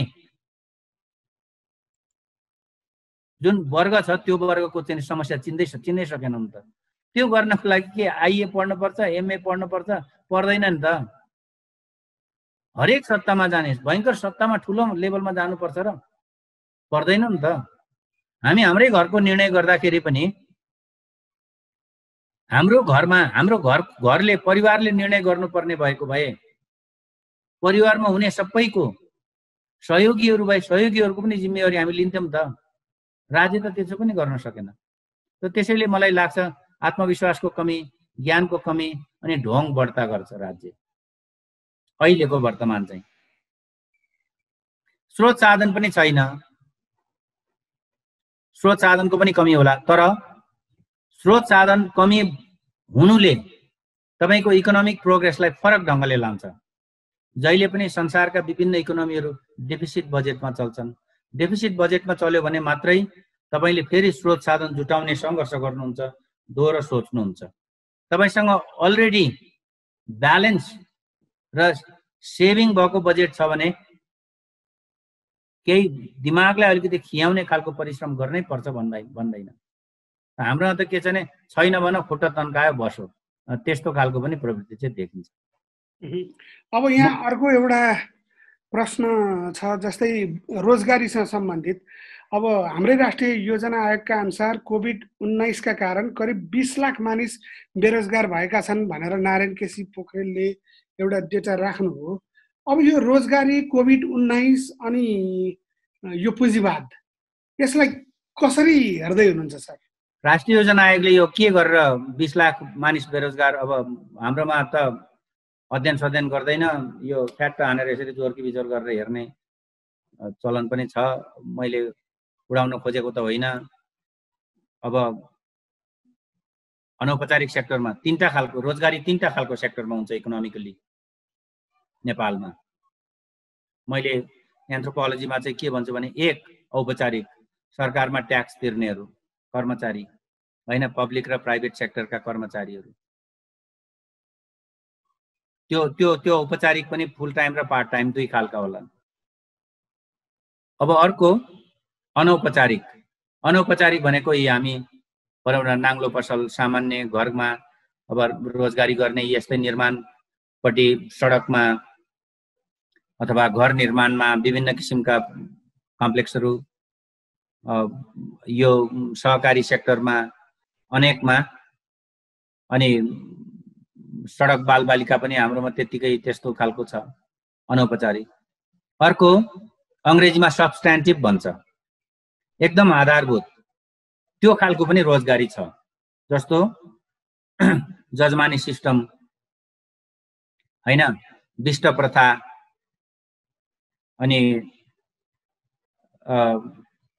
भनौँ न अब गाउँघरमा जजमानी विष्ट भन्दा बाहेक यो धामी झाँक्री पनि आफ्नो आफ्नो एरिया यी देखिन्छ। जस्तो कतिपय यो हेल्थ सेनिटेसन सेक्टरमा पनि त्यो एरिया चाहिँ फलानाको जिम्मा, त्यो एरिया चाहिँ फलानाको जिम्मा भनेर सहरमा पनि बाँडेको पनि देखिन्छ। यस्ता खालको यो सब्स्ट्यान्टिभ, हामी परमा परेली लगाउने चलनहरू पनि सब्स्ट्यान्टिभ हो, न त्यो औपचारिक हो न त्यो अनौपचारिक हो। पैसावाला भन्दा पनि त्यो बाटरमा, लेबरको बाटरमा अथवा केही गुड्स र सर्भिसेसको बाटरमा चल्छ। अनि योजना आयोगले 20 लाख भनेको चाहिँ मलाई एकदमै थोरै होला जस्तो लाग्छ। कति आयो त? इन्डियाबाट कति आयो हेर्नुहोस् न, कति आयो होला इन्डियाबाट? बाहिरबाट आइराखेको छ। तर अहिलेको सन्दर्भमा के गर्नु पर्थ्यो? जस्तो कृषि सेक्टर हेरौँ न, कृषि सेक्टर अब हामी ओभरअल डेभलपमेन्ट मोडललाई एसेस गर्नुपर्ने स्थितिमा हामी छौँ। हामी युनिभर्सिटीमा त हाम्रो क्लासरुमहरूमा त डेभलपमेन्टलाई क्रिटिक पनि गर्छौँ, यसलाई पोजिटिभली यसलाई लिन्छौँ पनि, यसलाई एकाडेमिकली पनि क्रिटिक गर्छौँ। तर हाम्रोमा स्थिति के छ? अब हामीले यो दुनियाँ बेरोजगार भयो भने हामीले कसरी एउटा सस्टेनेबल डेभलपमेन्ट, सस्टेनेबल एग्रिकल्चर सेक्टरको विकास गरेर लाने? अहिले प्रशस्त थियो त, मौका थियो। कृषि सेक्टरलाई कस्तो बनाउने? बिस्तारै तपाईले देखिरहनु भएको छ। कृषि मन्त्रीजीले यो गर्नु भएको छ, त्यो गर्नु भएको छ, अनेक गर्नुहुन्छ। नम्बर 1 कार्यक्रमका रूपमा कर्मचारीले अगाडि फरवार्ड गरिदिएन, अब हो कि भने थाहा छैन है, मैले भनिहालेँ, माफ पाऊँ। सरकारको नीति कार्यक्रममै फरवार्ड गरिदिएन नम्बर 1। बजेटहरु हालिदिएको, यता अर्थले पनि काट्दियो नम्बर 2। तपाईँ कसरी सक्नुहुन्छ? मैले नोकरसाही छ भनिरहेको छु नि। को यो के गर्ने के नगर्ने नियमले मिल्छ मिल्दैन तपाईलाई 17वटा ढड्डा पल्टाएर उ गर्छ। किन? त्यो दैलो नखोल्न, त्यो अनेक खालको नीति नियमका टाङ अड्काउनलाई हरेक कुराहरू बनाएर हाम्रो कर्मचारी तन्त्र जकडिएर बसेको छ। त्यसो हुँदा फेरि हामी कति साँगुरिएका छौँ। तपाईले अहिले प्रसङ्गवश कम्युनिस्ट सत्ता भन्ने निस्क्यो अघि। हामी एजुकेटेड भएर आउँदै गर्दाखेरि त कम्युनिस्ट इन्टरनेसनलका गीतहरू हैन, एउटा चाहिँ नि विश्व नागरिकका कुराहरू, अनि मान्छे भनेको सधैँ आफ्नो पेट भर्ने भन्दा आफ्नो जीवनको निर्वाह गर्ने भन्दा बढी उत्पादन गर्ने क्षमता बोकेको मान्छे हरेक मान्छेमा उत्पादनको त्यो क्षमता हुन्छ, श्रमको त्यो क्षमता हुन्छ भनेर यसरी पढिराखेकोमा अनि हाम्रो विशिष्ट ऐतिहासिक अहिलेको आर्थिक परिस्थिति, उत्पादनको परिस्थिति पनि के हो अहिले भने तराई बाँझै छ,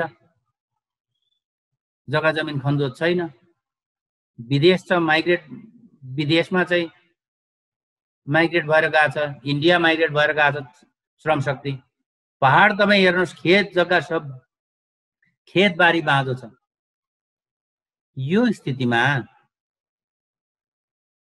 तपाईले हामीले अरू देशहरू हेर्यौं भने रेफ्युजीहरूलाई आकर्षण गरेका छ हैन, विकसित देशहरूको स्थिति हेर्दाखेरि इमिग्रेन्ट्सहरूलाई एडजस्ट गरेका छ। के विश्वासले हरेक मान्छेमा बचत गर्न सक्ने गरी उत्पादन गर्ने क्षमता हुन्छ।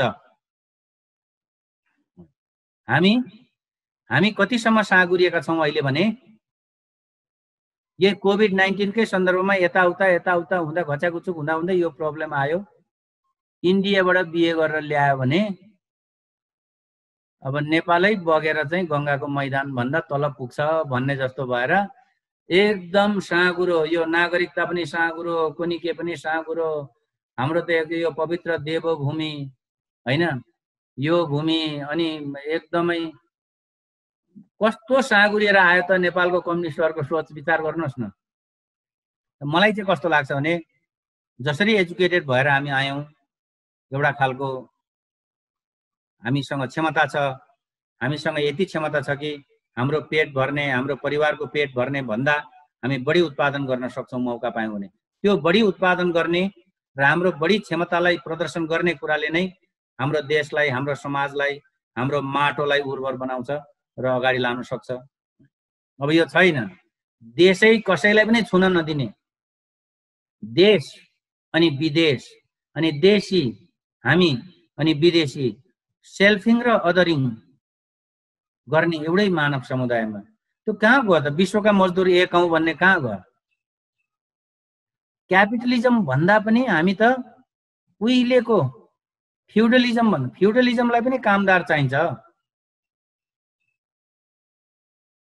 त्यो भन्दा पनि पुरानो के हो एकदमै साँगुरिएर यो समाजलाई चाहिँ च्याप्प बनाएर राख्ने, कहीँ जान नदिने हैन, एकदम क्लोज सोसाइटी भन्छ नि, ओपन सोसाइटी हुने कि क्लोज सोसाइटी हुने, त्यो पनि कहाँ आयो भने राज्य हरेक के प्रक्रियाहरूमा असफल हुँदै आएपछि त्यो असफलतालाई एक ढंगले डाइभर्ट गर्न र त्यो ढाकछोप गर्नलाई पो यो हामी नागरिकताको सन्दर्भ र राष्ट्रवादको सन्दर्भलाई अलि बढ्ता जान्ने भएर ल्यायौं कि जस्तो पनि मलाई लाग्छ। अब अर्को छ यहाँ दीपक घिसिङको प्रश्न कि यो कोभिड-19 ले ल्याएको जति पनि समस्या छ यो कुनै वाद र प्रणाली हैन, यो नेताहरुकै कारणले चाहिँ यस्तो समस्या आइरहेको छ, यो ठीक हो कि बेठिक भनेर उहाँले सोध्नु भएको छ। सरको क्विक जवाफ के हुन्छ यसमा? हैन, योसँग डिल गर्ने कुराहरुमा चाहिँ हामी अब भनौं न राज्य व्यवस्थाहरुको अलिकति कमजोरीहरूको कारणले अब स्रोत साधन छैन, त्यो हुँदाखेरि त्यो कमजोरीलाई पनि हामीले एक्सेप्ट गर्नुपर्छ। र जसको स्रोत साधन छैन, जो कमजोरी छ, आफ्नो कमजोरीलाई बताउनमा, मान्छेलाई त्यो इमान्दारितापूर्वक बताउनमा नेपालीले बुझ्छ। नेपालीहरू चाहिँ एउटा हिसाबमा चाहिँ कस्तो लाग्छ भने, म आफै पनि म सक्षम छैन भने त्यो अर्कालाई विश्वास गरिहाल्ने क्षमता चाहिँ छ। तर क्षमता छैन, गफ दियाछ भएर पनि एउटा समस्या भएको होला जस्तो मलाई लाग्छ। गफ मात्रै दिन पनि होइन, गाउँमा उखान छ कि एउटा 5 पैसाको झिटी छैन, 50 रुपियाँको फुटानी लाउँछ भन्ने चाहिँ हाम्रोमा यहाँ देखिराखेको छ नि। त्यो चाहिँ अब अर्को कुरो, क्षमता के अर्थमा पनि छैन भने नेपालमा त त्यो जुन स्तरमा परीक्षण गर्नुपर्ने हो त्यो स्तरमा परीक्षण गर्न सकिएको पनि छैन नि त। नसकिएकोले पनि केसेसहरू देखिएको छैन होला। अब हिजो नै यो आउँदै कोभिड सुरु हुँदै भनिएको कुरा हो। 80% त हिँड्दै यसो हिँड्दै गर्दै त्यो कुनै अरू रोग नलागेकोहरू त उनीहरू निको भएर पनि जान्छन् भन्ने कुरा। रुगामर्गीको केसेसहरू त पक्कै छ अहिले मान्छेहरूलाई। अहिले रुगामर्गीको एक खालको सिजन पनि हो। हामी मङ्सिरमै त्यो सिजन, हाम्रोमा मङ्सिर पुसमै त्यो थियो पनि वास्तवमा रुगामर्गी प्रशस्त होइन। त्यसैले क्यापिटलिजमलाई एउटा खालको सङ्कटमय परिस्थितिमा चाहिँ यसले हालेकै हो। धेरै कुराहरू कोभिड-19ले क्यापिटलिस्ट सेन्टरहरूलाई एउटा नयाँ खालको कम्पिटिसनमा हाल्यो। युएसएलाई हेर्नुहोस् न, युएसएले WHO को मेम्बरसिप बापत उसले त्यो इन्डाउ गर्नुपर्ने, त्यहाँ पैसा लगानी दिन पर्ने कुरा क्यान्सल गर्यो। चीनले थप्यो। त्यसले गर्दाखेरि ग्लोबल पोलिटिकल त्यो ब्यालेन्सलाई पनि अलिकति फरक पार्छ होला जस्तो मलाई लाग्छ। तर यो क्यापिटलिजम भित्रको कमजोरीले समस्याहरू थपिएर गएको, तर कोभिड-19 नै एकदम एक्सपान्ड भयो भन्ने कुराहरूमा चाहिँ आंशिक सत्यता मात्रै होला जस्तो लाग्छ। किन अहिले एउटा कम्पिटिसन क्यापिटलिस्ट सेन्टरहरू बिचमा पनि, वास्तवमा फार्मास्युटिकल्सहरू बिचमा, कम्पनीहरू बिचमा पनि भइराखेको चाहिँ छ। भ्याक्सिन भन्दा औषधि पत्ता लगाउने कि औषधि पत्ता लगायो भने औषधि सधैँभरिलाई बेचिरहन सकियो, बिरामी हुन्छ, औषधि खान्छ, निको हुन्छ। भ्याक्सिन भयो भने चाहिँ भ्याक्सिन बापत चाहिँ त्यति नाफाहरू चाहिँ आउँदैन। अब यो खालको कुरा पनि छ। तर अलिकति अहिले दीपकजीले भन्नुभयो भन्दा अलिकति कम्प्लिकेटेड होला जस्तो मलाई लाग्छ। अब यो आन्तरिक रूपमा हेर्नुहोस् है, कोभिड-19लाई ट्रिट गर्ने औषधि बनाउने कि भ्याक्सिन बनाउने, पब्लिक हेल्थमा विश्वास गर्ने र स्टेटको जिम्मेवारी हो पब्लिक हेल्थ भन्ने कुरा भन्नेमा विश्वास गर्नेहरू भ्याक्सिन बनाउनमा बढी लाग्लान् जस्तो मलाई लाग्छ। तर होइन, इन्डिभिजुअलको आफ्नै जिम्मेवारी हो रोगको उपचार गर्ने। इन्डिभिजुअलको हेल्थ भनेको इन्डिभिजुअलको प्राइभेट कुरा हो भन्नेहरू चाहिँ, खास गरेर युएसए का कम्पनीहरू चाहिँ औषधि बनाउनमा बढी लाग्छन् होला जस्तो लाग्छ। तर अब भ्याक्सिनको अर्थमा बुझ्नुपर्ने कुरा चाहिँ के पनि छ भन्ने जस्तो लाग्छ भने नि, म यो मामलामा चाहिँ नेपालको अब राज्य अधिकारीहरूबाट घरिघरि आउने गरेको यो हाम्रो रेसिस्टेन्स क्यापासिटी होइन, हामीले जुन ढङ्गले रोगहरूलाई, रोग प्रतिरोधात्मक क्षमता हामीसँग छ भन्ने कुराहरू टु सम एक्सटेन्ट मैले पनि विश्वास किन गर्छु भने हाम्रोमा सजिलै उपचारहरू एभाइलेबल छैन। रोग लाग्ने बित्तिकै यही शरीरले पचाएर खपेर जिन्दगी गुजार्नु छ, खप्न सकेन भने मर्नु छ। तपाईँ युएसएमा बस्नुभयो भने हरेक वर्ष अक्टोबर नोभेम्बरमा त्यहाँ फ्लूको लागि सर्ट आउँछ, फ्लूको लागि भ्याक्सिन तपाईले लाउनै पर्ने अनिवार्य व्यवस्था त्यहाँ छ हरेक खालको फ्लूको लागि। अनि हरेक वर्ष किन लाउनु पर्यो भन्दाखेरि त्यहाँ के भन्छ भने फ्लूले आफ्नो क्यारेक्टरिस्टिक्सलाई चेन्ज गर्छ, आफ्नो क्यापासिटीलाई चेन्ज गर्छ, त्यसैले हरेक वर्ष फ्लू भ्याक्सिन पनि अलिकति परिवर्तन गरेर दिन्छ, अलिक कडा खालकोलाई पनि रोक्ने खालको दिन्छ भन्छ। भ्याक्सिनै पत्ता नलागेको फ्लू चाहिँ अहिले चाहिँ आयो हैन। तर हाम्रो नेपालमा त फ्लूको लागि यो रुगा मर्कीको लागि भ्याक्सिन त छैन, इन्फ्लुएन्जाको लागि भ्याक्सिन त अहिलेसम्म लाउने गरेको केही सुनिएको त छैन। यहाँ केही एक्सक्लुसिभ सेन्टरहरुमा चाहिँ लाउँछ, त्यस्तै खास भनौं न इन्टरनेशनल अर्गनाइजेसन्सहरुमा हुनेहरुले लाउँछ जस्तो लाग्छ, उता जिन्दगीभरि लाएर बसेका मान्छेहरु। अब हामी त रुगा अनेक खालको रोग लाग्दाखेरि पनि उपचारको बन्दोबस्त नभएको हरूमा एक खालको प्रतिरोध क्षमता शक्ति चाहिँ ले बचाएर राखेको स्थिति चाहिँ हुन्छ। तर हाम्रो रोग प्रतिरोध क्षमता शक्ति बलियो छ भन्दैमा कोभिड-19 पनि पचाउन सक्छौं भन्ने चाहिँ त्यो चाहिँ हो जस्तो मलाई लाग्दैन। किन त्यो पनि लागेर निको भइहालिएको भन्ने चाहिँ हामीसँग प्रमाण छैन के। अर्को खालको पोहोर लागेको रुगाले चाहिँ हामीलाई नलगेको चाहिँ पक्का हो, प्रमाण पुष्टि हुन्न भन्ने सरको कुरो। अब हामी अरू प्रश्नहरू पनि भएकोले गर्दा अलि छिटो पनि जानुपर्छ होला सर हैन। जस्तै अर्को एउटा प्रश्न छ गणेश बाबु खड्काको, यो बढिरहेको संक्रमणले लाखौं विद्यार्थीहरूको शैक्षिक भविष्यप्रतिको मनोबल कसरी बढाउने भन्ने विषयमा। यो सँगसँगै अघिकै चाहिँ प्रश्न जुन रोजगारीसँग सम्बन्धित थियो त्यो चाहिँ त्यसमा अलिकति थपेर फेरि नारायण पोखरेलले के लेख्नु भएको छ भन्दा अस्ति भर्खरै इनफ इज इनफ आन्दोलनमा अलिकति मध्यम वर्गीय जस्ता मान्छेहरू जो विदेश जान चाहन्छन् टोफेल आइलेट्स गरेर उनीहरूको बाहुल्यता थियो। वर्षैपछि 5-10 लाख मान्छेहरू चाहिँ श्रम बजारमा आउँछन्, अब बाहिर जान पनि पाउँदैनन् र बाहिर गएका मान्छेहरूलाई वर्गीय विभेद गर्यो भन्ने हिसाबले हामीले कसरी हेर्ने र यो समग्र प्रक्रियाले रोजगार बजारमा आउने ठूलो संख्या बाहिर पनि जान नपाउने, बाहिरबाट फिर्ता पनि भएको कन्टेक्स्टमा हाम्रो यो समग्र हाम्रो सरकार र समाजलाई यो रोजगारीको कन्टेक्स्टले कस्तो असर पार्छ भन्ने एउटा प्रश्न छ। र अर्को विद्यार्थीहरूको मनोबल, यस पछाडि चाहिँ एउटा वर्ल्ड अर्डरसँग रिलेटेड कि चाइनाबाट चाहिँ यो कोभिड-19 सुरु भयो, त्यसलाई सुरुमा अमेरिकाले पनि आरोप लगायो र यसलाई कलेक्टिभली ट्याकल गर्नको निम्ति कुनै रेस्पोन्सिबिलिटी जनाएन। यसले चाहिँ समग्र विश्व व्यवस्थामा यो जुन चाइना र अमेरिका बीचको गतिविधिले चाहिँ के प्रभाव पार्छ, यसले के इन्डिकेट गर्न खोजेको छ भन्ने उपेन्द्र बिकेको प्रश्न छ। यो तीनवटा प्रश्नलाई सरले छोटोमा सम्बोधन। उताको शैक्षिक व्यवस्था र यताको शैक्षिक व्यवस्थामा फरक।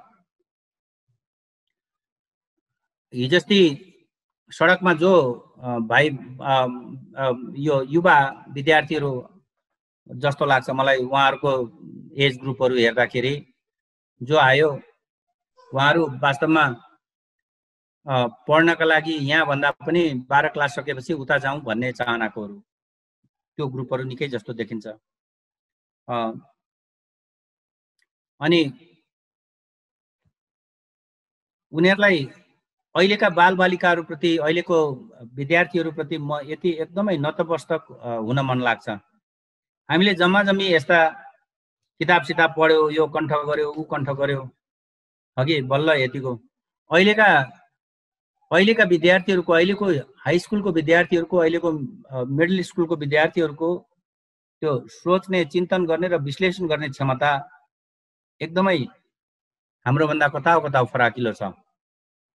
मैले मेरो आफ्नो बच्चाहरूको मसँगै कम्पेयर गर्छु, यो हेर्दाखेरि पनि म मेरो बच्चाहरूलाई पनि एक्नोलेज गर्छु उनीहरूको त्यो सोच्ने गर्ने क्षमता हेरेर। उनीहरू सबैलाई त्यो इन्फर्मेसनहरू थाहा हुन्छ। युएसएमा अहिले 12 क्लासको स्थिति के छ? युएसएमा पनि 12 क्लास सक्ने भनेको, 11 क्लास सक्ने भनेको जुनको सुरुमा हो। चीनमा के छ? इस्ट एसिया अरू देशहरूमा के छ? युरोपमा के छ? अनि जस्तो युएसए को कुरा गर्यो भने 11 सक्दा नसक्दै उनीहरूले एप्लाई गर्छ, 11 क्लासमै एप्लाई गर्छ कलेज बिए लेभलमा जानलाई। अनि 12 क्लासको जनवरी फेब्रुअरी पछि 12 क्लास जुनमा सकिनेछ भने, ग्रेजुएसन जुनमा गर्नेछ भने फेब्रुअरी मार्चमा उनीहरूले एडमिसनको अफरहरू पाइसक्छ। त्यसो गर्दा उनीहरूको 9, 10, 11 को स्कोरहरू हेर्छ। हाई स्कुल कम्पलसरी एजुकेसन भएकोमा हाई स्कुल उसले 12 फेल भयो भने पनि उसले 12 मा एकदम फेल त हुँदैन, थोरै स्कोर गर्यो भने पनि 9, 10, 11 कोले उसले बिए को एडमिसन पाउँछ। योसँग सबै परिचित हुन्छ। हाम्रोमा चाहिँ चीनबाट पनि बच्चाहरू आयो, इन्डियाबाट पनि बच्चाहरू आयो, युरोपबाट पनि बच्चा भनेको साह्रै बच्चा भने होइन, विद्यार्थीहरू, खालि बच्चा यो शब्द प्रयोग गर्न हुँदैन थियो होला मैले। हाम्रो विद्यार्थीहरू फर्केर आएकाहरूले अनलाइनबाट एक्जामहरू दिइराखेका छ, उनीहरूको कोर्स अगाडि बढिराखेको छ। हाम्रो 12 क्लासको बच्चाहरूको यहाँनिर के पनि छैन अहिलेसम्म। लकडाउन खुलेपछि, लकडाउन समाप्त भएपछि कसरी हुन्छ होला, के हुन्छ होला न। यस्तो बेलामा यो युवा समुदायलाई, जसले हामीले भन्दा संसारभरिको शैक्षिक व्यवस्था, एक्जामिनेसन सिस्टमहरू बुझेका छन्, शिक्षा मन्त्रालयबाट, जिम्मेवारहरूबाट, प्राइम मिनिस्टरबाट, राष्ट्रपतिबाट केही मिठा शब्दहरू, केही आश्वासनका शब्दहरू दिनुपर्छ भन्न चाहन्छु म। त्यो दिएन। तपाईहरु यो अब अलिकति ठट्टै ठट्टामा भनिहाल्छु, विद्यार्थीहरू सडकमा आउनु र अब हाम्रो प्रधानमन्त्रीज्यूबाट त्यो यो ब्रेड बटरको कल्चर होइन, हाम्रो पिज्जाको कल्चर होइन, हामी चाहिँ नि अदुवा लसुन 12 मसला खायो भने हाम्रो राम्रो हुन्छ भन्ने त्यो करिब करिब सँगसँगै जस्तो भयो के। अहिलेको 12 क्लास 11 क्लासको बच्चाहरू चाहिँ ब्रेड बटर जमानाको हो के। हामीलाई मन पर्दैन भनेर हाम्रै विद्यार्थीलाई मन पर्दैन भन्नुहुन्न नि त। यिनीहरू पिज्जाको जमानाको हो, अनि एकदम पिज्जा बनाउने खानेतिरै उनीहरू पढ्न पनि जान चाहन्छ। अनि यता जे म खान मन पर्छ त्यो नसोच भन्ने, यता 12 मसला खाओ भन्ने गरेपछि अनि आफ्नो जुन सबभन्दा समस्या छ नि, 12 को जाँच कहिले होला, हामी जान पाउँछौँ कि पाउँदैन अबको सेसनमा। त्यो त उनीहरू त एकदम एङ्जाइटीमा छ, उनीहरू एकदमै समस्यामा छ क्या अहिले। अनि यो बुझिदिने कुरा नेपाली सोसाइटीले, नेपाली ब्युरोक्रेसीले, नेपाली राज्य सत्ताले बुझेन भन्न चाहन्छु म। 11-12 यो सडकमा आउनेहरूको कुरा मैले यसै भनेर सकेँ। त्यो हामी एकअर्कामा बुझाबुझ चाहिँ जहिले पनि हुनुपर्छ, त्यो कम्युनिकेसन ग्याप हुनु हुँदैन। नेपाली समाज भनेर मैले सोचेको, नेपाली समाज मलाई दाल भात मनपर्छ भनेर नेपाली समाजको आइडेन्टिटी भनेकै दाल भात भनिरहेर अहिलेको युथहरूलाई बुझाउन हामीले वास्तवमा सक्दैनौँ जस्तो लाग्छ। अर्को बिए लेभलको पनि अलिकति अब समस्या छ, गाउँ गाउँमा छ, हामीले पढाइ सुरु गर्न सकेका छैन, अनलाइन पनि गर्न सकेको छैन। एमए लेभलको, युनिभर्सिटी लेभलको केही हदसम्म गर्न सकेको स्थिति चाहिँ छ।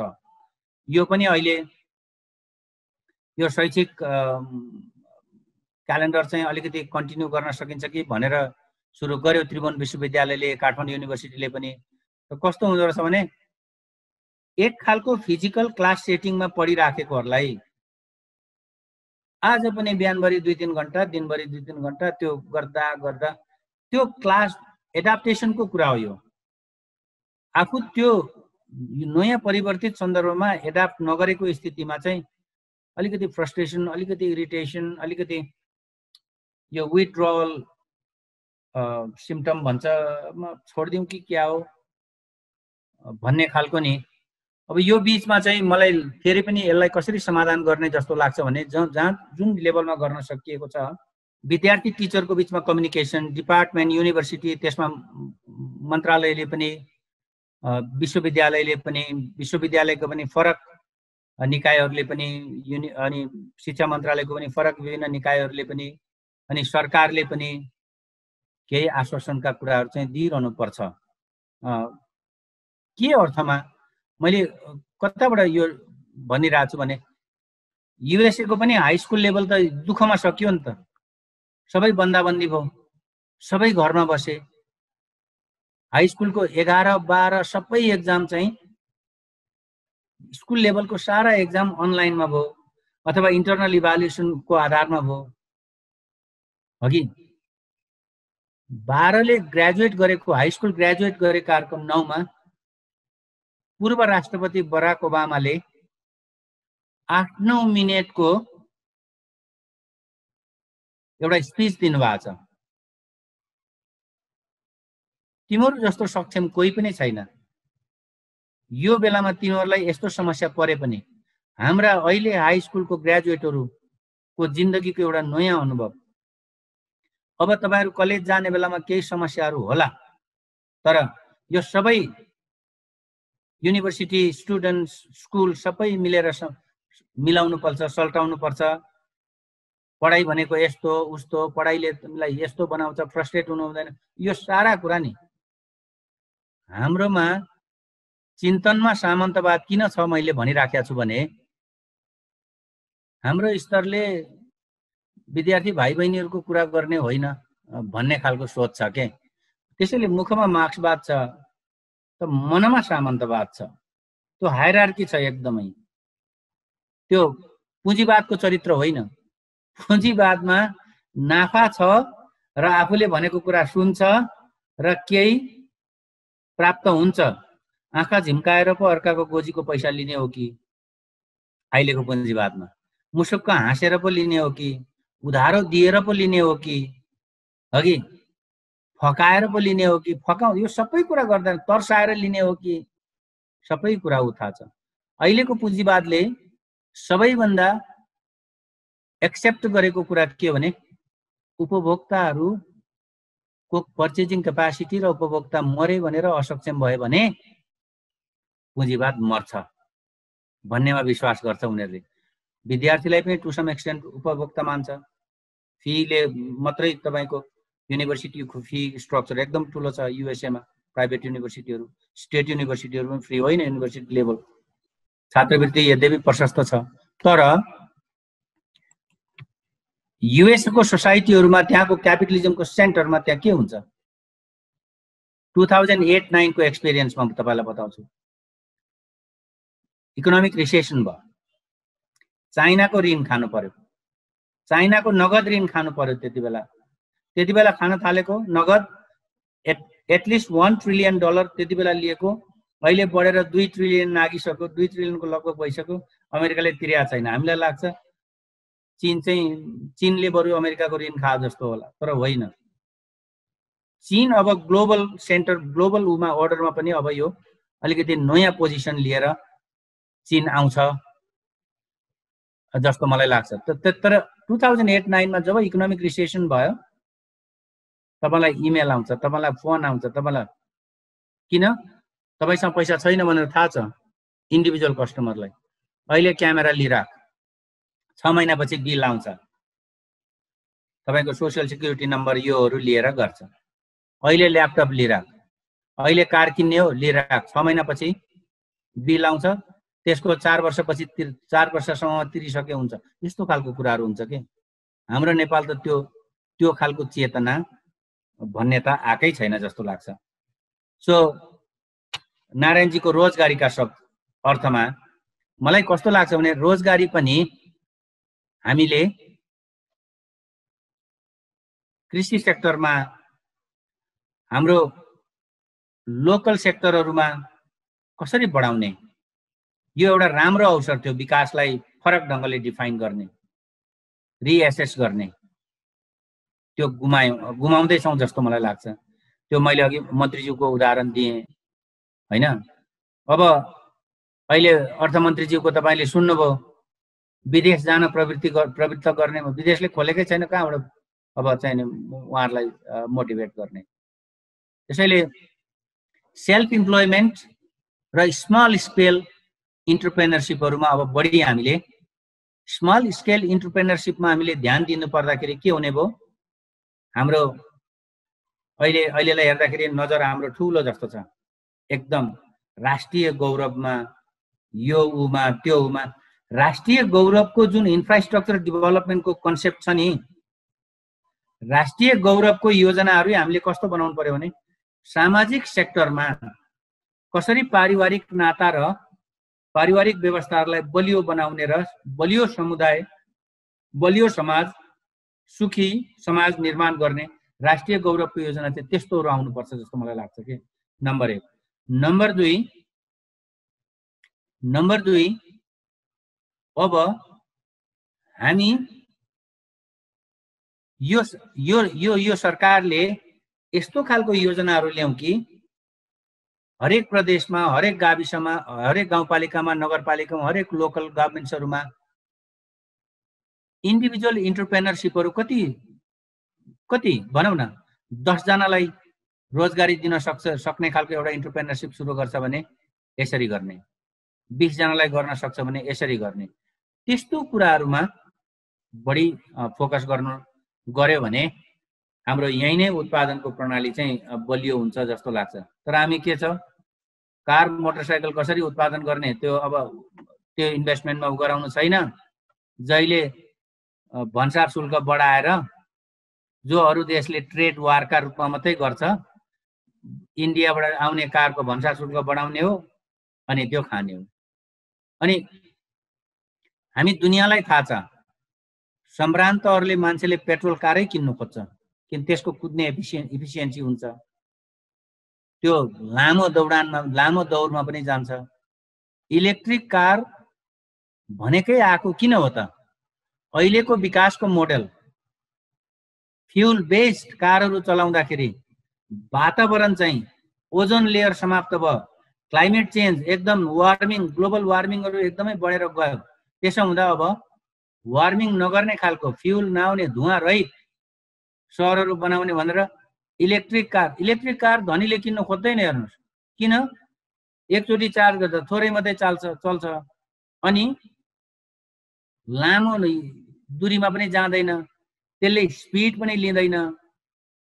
त्यो इलेक्ट्रिक कारहरू पर्चेज गर्ने भनेको त क्लाइमेटलाई हामी त्यो ग्लोबल वार्मिङलाई अलिकति घटाउँ भन्ने हिसाबमा धनी हुने खानेले पनि इलेक्ट्रिक कार चाहिँ पर्चेज गरोस् भनेर चाहिँ त्यो प्रोत्साहन स्वरूप भन्सार घटेको। अहिले के आयो कुरो, त्यसमै स्वार्थ बढाउनु भएछ झुकिएर कि के गरेर, जबकि नीतिमै थियो त्यो।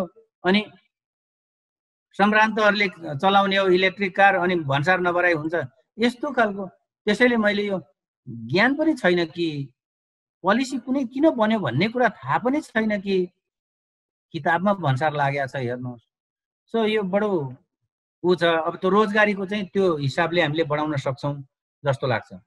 विश्व व्यवस्थामा चीन भर्सेस युएस, WHO मा कन्ट्रिब्युट गर्नुपर्ने आफूले आफ्नो जिम्मेवारी भित्रको कन्ट्रिब्युट गर्न सक्दिनँ भनेर युएसएले खुट्टा तन्काएपछि चीनले आफ्नो तर्फबाट पनि थप्ने बित्तिकै ग्लोबल वर्ल्ड अर्डरमा चीन आफ्नो स्पेसमा अगाडि आउँदैछ जस्तो मलाई लाग्छ। अब यो पुरानो कुरा हो होइन, हामी वर्ल्ड सिस्टम्स थ्योरी पढ्नेहरूले पनि पढिराखेको कुरा हो। हिजो फर्स्ट मिलिनियममा अथवा 11औं, 12औं, 13औं, 14औं शताब्दीसम्म पनि चीन त वर्ल्डको सेन्टर थियो।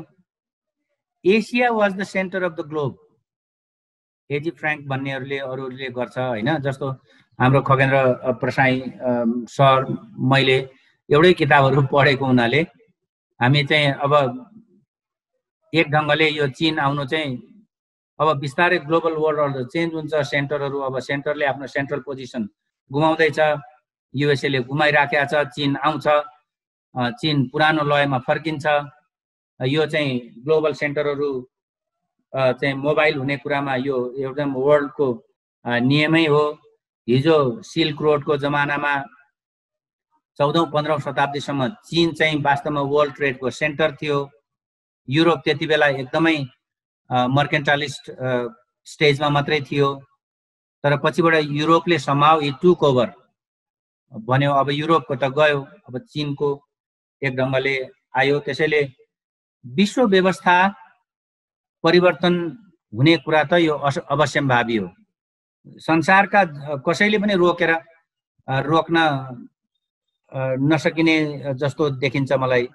अहिले जुन उपेन्द्रजीले सोध्नु, उपेन्द्रजीले पनि त्यो किताबहरू पनि पढ्नु भएको छ। वर्ल्ड अर्डर डेफिनेटली परिवर्तन हुन्छ। मेरो पर्सनल कुरा गर्दाखेरि चाहिँ जस्तो अब अमेरिका विश्वको केन्द्र भयो, हामीलाई त टाढाको कुरा भयो। अनि चीन चाहिँ विश्वको केन्द्र भयो भने चाहिँ छिमेकी केन्द्र हुँदा अलिअलि के चुहेर, हामी त आशै नहौ, आश गरी खाने, चुहेर आउँछ होला भनेर म चाहिँ जस्तो यो कोभिड-19 सुरु हुने बित्तिकै हाम्रोमा पत्र पत्रिकाले उले माओ त्से-तुङको मुखमा मास्क लगाइदिए, अरूले लाए, हामीले किन नलाउने, पत्र यो हाम्रो चाहिने प्रेसको चाहिने अधिकारको कुरा हो, फ्री प्रेस भनेर भने। त मलाई चाहिँ त्यो अलिकति ह्युमेनिटी हामीले गुमायौँ भनेर मैले त्यति बेला पनि लेखेँ के मेरो ट्विटमा, होइन? त्यो तिमीलाई खाने बाघले मलाई पनि खान्छ भन्ने साथीहरूले हेक्कै गरेन कि, सब काखी बजाएर बसे जस्तो गरे। युरोप, अमेरिका, हाम्रो नेपाल समेत, इन्डिया समेत लाग्यो। अब पछि आफ्नैमा आइपऱ्यो। उसले त उसमा त उत्पादन त सुरु भइसक्यो त चीनमा त। वुहान बाहेक त कहीँ पनि प्रोडक्सन सिस्टम, कन्जम्सन सिस्टम त त्यस्तो ठप्प त भएन त चीनमा त, होइन? तर युरोपलाई, युएसएलाई हेर्नु न। भने पछाडि तर अब अन्तिममा कोही केही चिजहरू यो विषयमा मैले भन्न छुटाएँ कि भन्ने लागेका केही विषय छन् भने 3 मिनेटमा समराइज गरिदिनु न। मैले जानेसम्म मैले भने यो एकदम औपचारिक अनौपचारिक छलफलहरू गऱ्यौँ। बरु अब पुँजीवाद अहिलेको सन्दर्भमा मैले भन्न छुटाएँ अथवा यसरी भनेको भए हुन्थ्यो भन्ने कुरा चाहिँ हाम्रो खगेन्द्र प्रसाद सरले भनिदिनु भयो भने मैले उहाँलाई चाहिँ रिक्वेस्ट गर्छु। होइन, उहाँको छँदैछ, ठिक छ सरले यसो ल उहाँको पनि छँदैछ भन्ने कुरा केही छुट्यो कि भन्ने लाग्यो भने क्विकली, किनकि मैले चाहिँ के भन्छु भने कोभिड-19ले डेफिनेटली निश्चित रूपमा हामीलाई नयाँ, हामी आफैले निर्णय गर्दाखेरि पनि नयाँ भनौँ न, नयाँ बायोपोलिटिक्सको शब्दको अर्थ नलिउँ, तर यस शब्दमा नजाउँ, तर नयाँ जीवनशैलीमा हामीलाई लाने भयो अघि। अब अरू साधारण रुगा, अरू खालको रुगाहरू, अरू खालको रोगहरू नलागोस् भन्ने हिसाबमा पनि हामी अब धेरै साँगुरो हिँड्ने एक खालको थियो, त्यो बानीलाई हामीले चेन्ज गर्नुपर्छ होला। सायद अब युएसएको जस्तो, युरोपको जस्तो उता पढ्न जाँदाखेरि डे 1 मा म टिचर भएको हुनाले मेरो आम विद्यार्थी साथीहरूलाई भन्छु, यो फेरि विद्यार्थी साथीहरू नै हुनुहुन्छ धेरै जस्तो लाग्छ। विद्यार्थी साथीहरू नभए पनि विद्यार्थी राजनीतिका अब अलिकति संवाहकहरू हुनुहुन्छ जस्तो लाग्छ मलाई।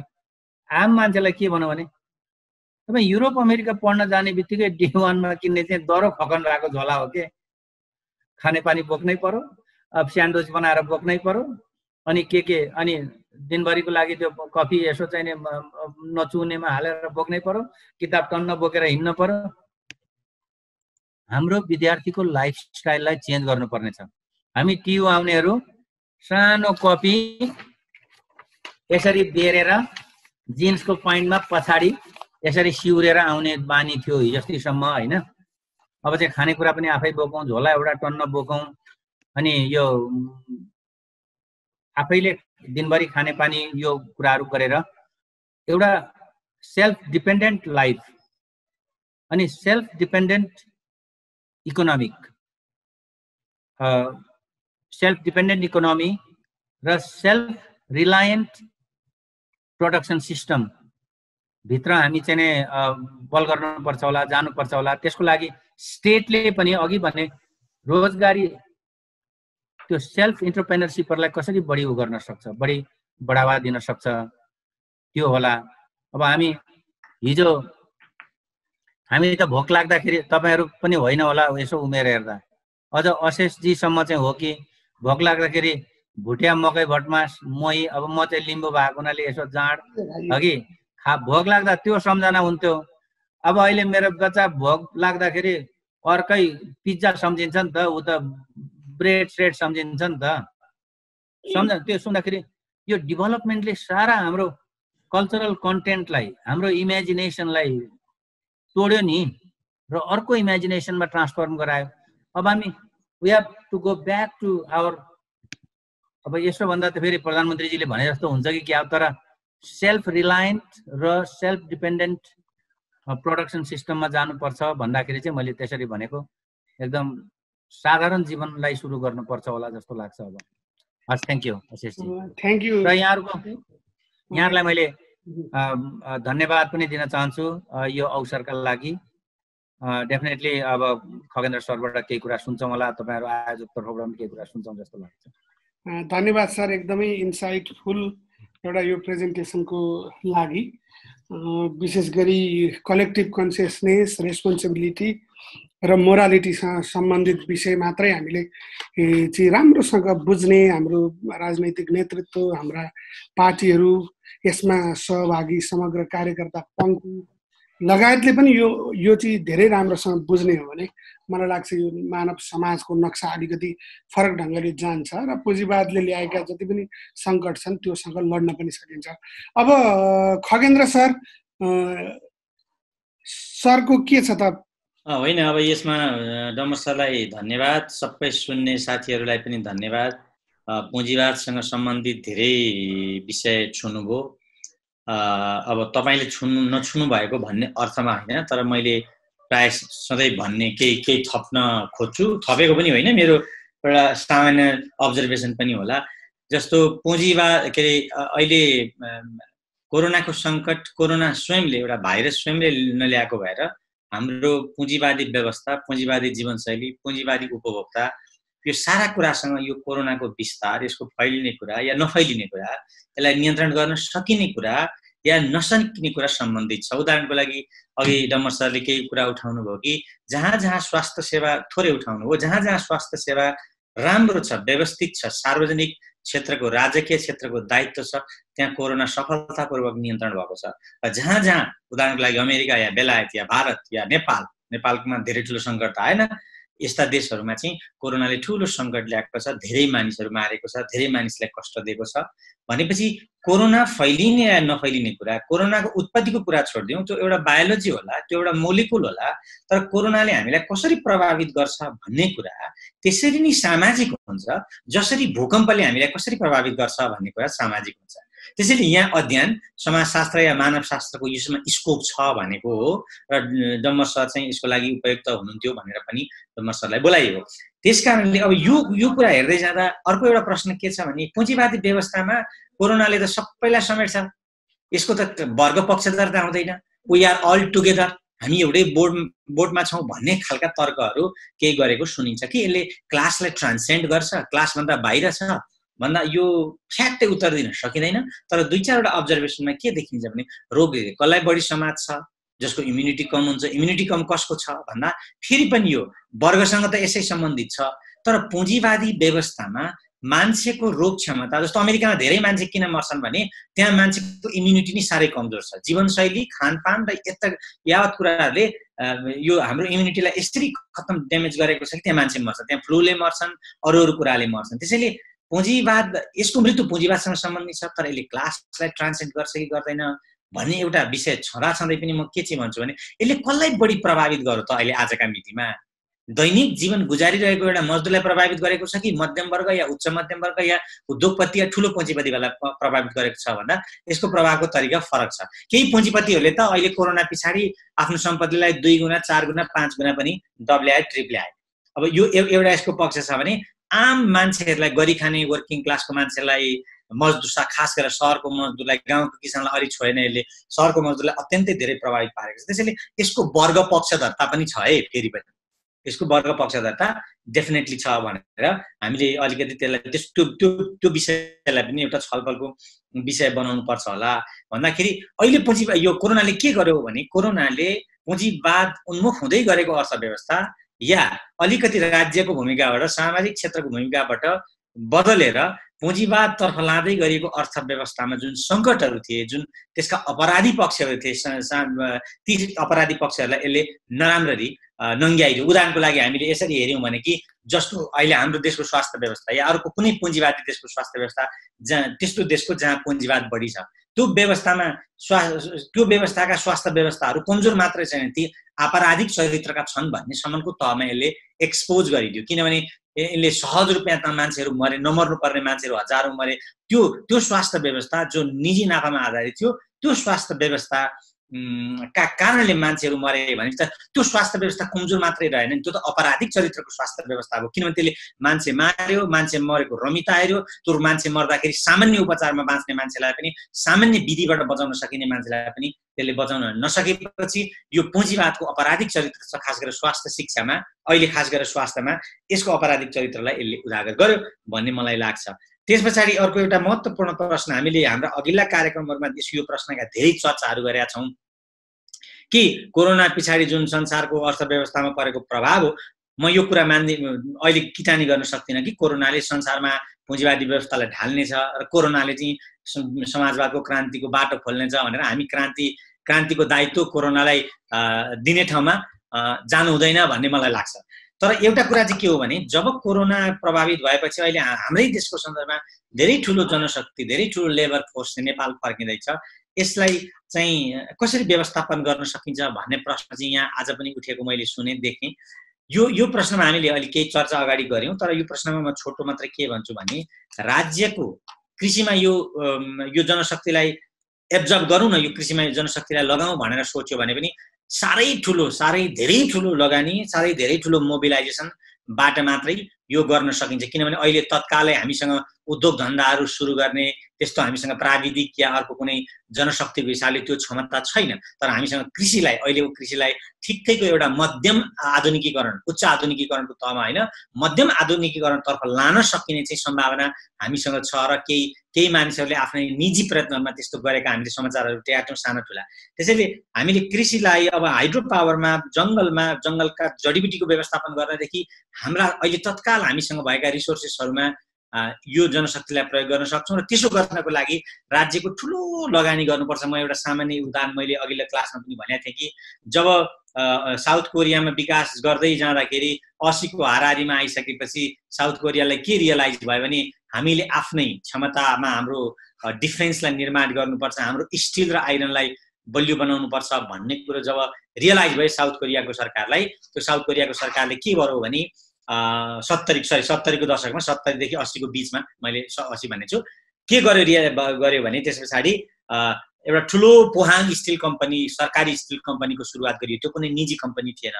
अनि पोहाङ स्टिल कम्पनी सुरुवात गर्दा वर्ल्ड ब्याङ्क, IMFहरूले र अमेरिकन अरू एजेन्सीहरूले यसको विरोध गरे, नगर भनेर धेरै ठुलो दबाब दिए। तर त्यहाँको सत्ताले यसलाई गर्यो। र गर्यो कसरी भने उसले म्यानुफ्याक्चरिङमा लगानी गर्दै आएको टोटल इन्भेस्टमेन्टको, टोटल पैसाको 80% लगानी गर्यो त्यो पोहाङ स्टिल कम्पनीलाई निर्माण गर्नको लागि। र केही वर्षमा है, 10औं वर्षमा, 20औं वर्षमा होइन, केही वर्षमै पोहाङ स्टिल कम्पनी संसारको एउटा उत्कृष्ट स्टिल कम्पनीमा स्थापित भयो। यो मैले किन उदाहरण दिइरहेको छु भने लगानी जहाँ गरियो त्यसको उत्पादकत्व, त्यसको क्षमता, त्यो अर्थव्यवस्थाको त्यो ठाउँको क्षमता चाहिँ बढेर जान्छ। र यदि हामीले अब फर्किँदै गरेको जनशक्तिलाई नेपाली समाजमा व्यवस्थित गर्ने हो भने म्यासिभ ठुलो लगानी, हाम्रो कृषि जस्तै अरू छन् नि वन पैदावार, यस्ता क्षेत्रमा म्यासिभ रूपले लगानी गर्नुपर्छ। हुनसक्छ त्यो हाइड्रो पावर होला, हुनसक्छ त्यो विन्ड मिल इनर्जी होला। हामीले ठुलो लगानीको योजना बनाउनुपर्छ। र अहिले जस्तो चाहिँ हरेक चाहिँ अर्थव्यवस्थालाई थोरै चटाए जस्तो, अचार चटाए जस्तो गरेर चाहिँ यसको विकास हुन सक्दैन भन्ने कुरा चाहिँ सामान्य अर्थशास्त्र बुझ्ने, त्यो पुँजीवादी अर्थशास्त्रीले पनि बुझ्नुहुन्छ र समाजवादी अर्थशास्त्रीले पनि बुझ्नुहुन्छ। लगानी नगरी त्यसको उद्यमता बढ्दैन र त्यतातर्फ जानुपर्छ भन्ने मलाई लाग्छ। मैले फेरि पनि यति भनेर मैले फेरि पनि डम्बर सरलाई, जो मेरा गुरु हुनुहुन्छ, उहाँलाई फेरि पनि एकचोटि धन्यवाद दिएँ, सबै सुन्ने साथीहरूलाई। र यो डिस्कोर्सलाई, यो छलफललाई पछि निरन्तरताका साथ अगाडि लाने, प्रतिबद्ध रहने साथीहरू, श्रोताको रूपमा या सहभागीको रूपमा हरेक हिसाबले साथीहरूलाई फेरि पनि अग्रिम धन्यवाद दिन चाहन्छु। मैले यतिमै बिसाएँ। अशेषजी, ल। धन्यवाद छ खगेन्द्र सर। डम्बर सरले नमस्कार गर्दै हुनुहुन्छ। डम्बर सरलाई पनि हाम्रो तर्फबाट पनि नमस्कार। जति पनि साथीहरू यहाँनिर सहभागी हुनुभयो उहाँहरूलाई पनि धेरै धेरै धन्यवाद छ। फेसबुक लाइभबाट र जुमभित्र आउनुभएको एकदम सक्रियतापूर्वक प्रश्न राख्नुहुने साथीहरूलाई अझ बढी धन्यवाद। हामी एफसिटी नेपालको तर्फबाट यो छलफल निरन्तर चलाइरहन्छौँ, तर यो समाजवादी सैद्धान्तिक अध्ययन श्रृङ्खलाको अन्तिम कक्षा भने अर्को साता हुनेछ। डाक्टर दीपक प्रकाश भट्टले हाम्रो कक्षा लिनुहुनेछ र हामी कोभिड-19 सँगसँगै बदलिएको विश्व व्यवस्थाको परिवेश के हो त भन्ने विषयमा अलिकति त्यो दिन पनि चर्चा गर्नेछौँ र यो अर्को हप्ता यसै समय 4 देखि 6 बजेसम्म हुने नै छ। त्यस पछाडि लगत्तै हामी एउटा स्वास्थ्यको विषयमा बृहत पब्लिक डिस्कोर्सको तयारीमा छौँ। सबै साथीहरूलाई त्यसमा चाहिँ यसमा लिमिटेड साथीहरूलाई मात्र हुँदैन, त्यो खुल्ला आह्वान हुन्छ र त्यसमा चाहिँ अलिकति बढी मानिसहरू नै यसमा इङ्गेज गराउने हाम्रो प्रयत्न छ। हामी फेसबुक लाइभ पनि गर्छौँ र हामी जुममा पनि खुल्ला गरेर फर्स्ट कम फर्स्टका आधारमा जति सङ्ख्या भेटिन्छ त्यो गर्छौँ। र आज महत्त्वपूर्ण छलफल भयो मानवशास्त्रको आँखाबाट पुँजीवाद, मान्छे र अहिलेको कोभिड-19सँग कसरी लडिरहेको छ भन्ने विषय हामीले गऱ्यौँ। यो समग्र श्रृङ्खलामा हामीले पुँजीवादका असरलाई नै ज्यादा हामीले फोकस गऱ्यौँ, किनकि नयाँ व्यवस्था निर्माण गर्न हामी लागेका यदि अभियन्ताहरू हौँ भने हाम्रो वर्तमान व्यवस्था चाहिँ के हो भन्ने विषयमा चाहिँ राम्ररी नबुझिकन नयाँ व्यवस्थाको सुरुवात गर्न सकिन्न भन्ने कुरा हामी पटक पटक दोहोऱ्याउन चाहन्छौँ। पढौँ, निरन्तर पढौँ, यही भन्दै आजको कार्यक्रम यही सकिन्छ। धन्यवाद सबै साथीहरूलाई, धेरै धेरै धन्यवाद। गुरुहरूलाई धेरै धेरै धन्यवाद।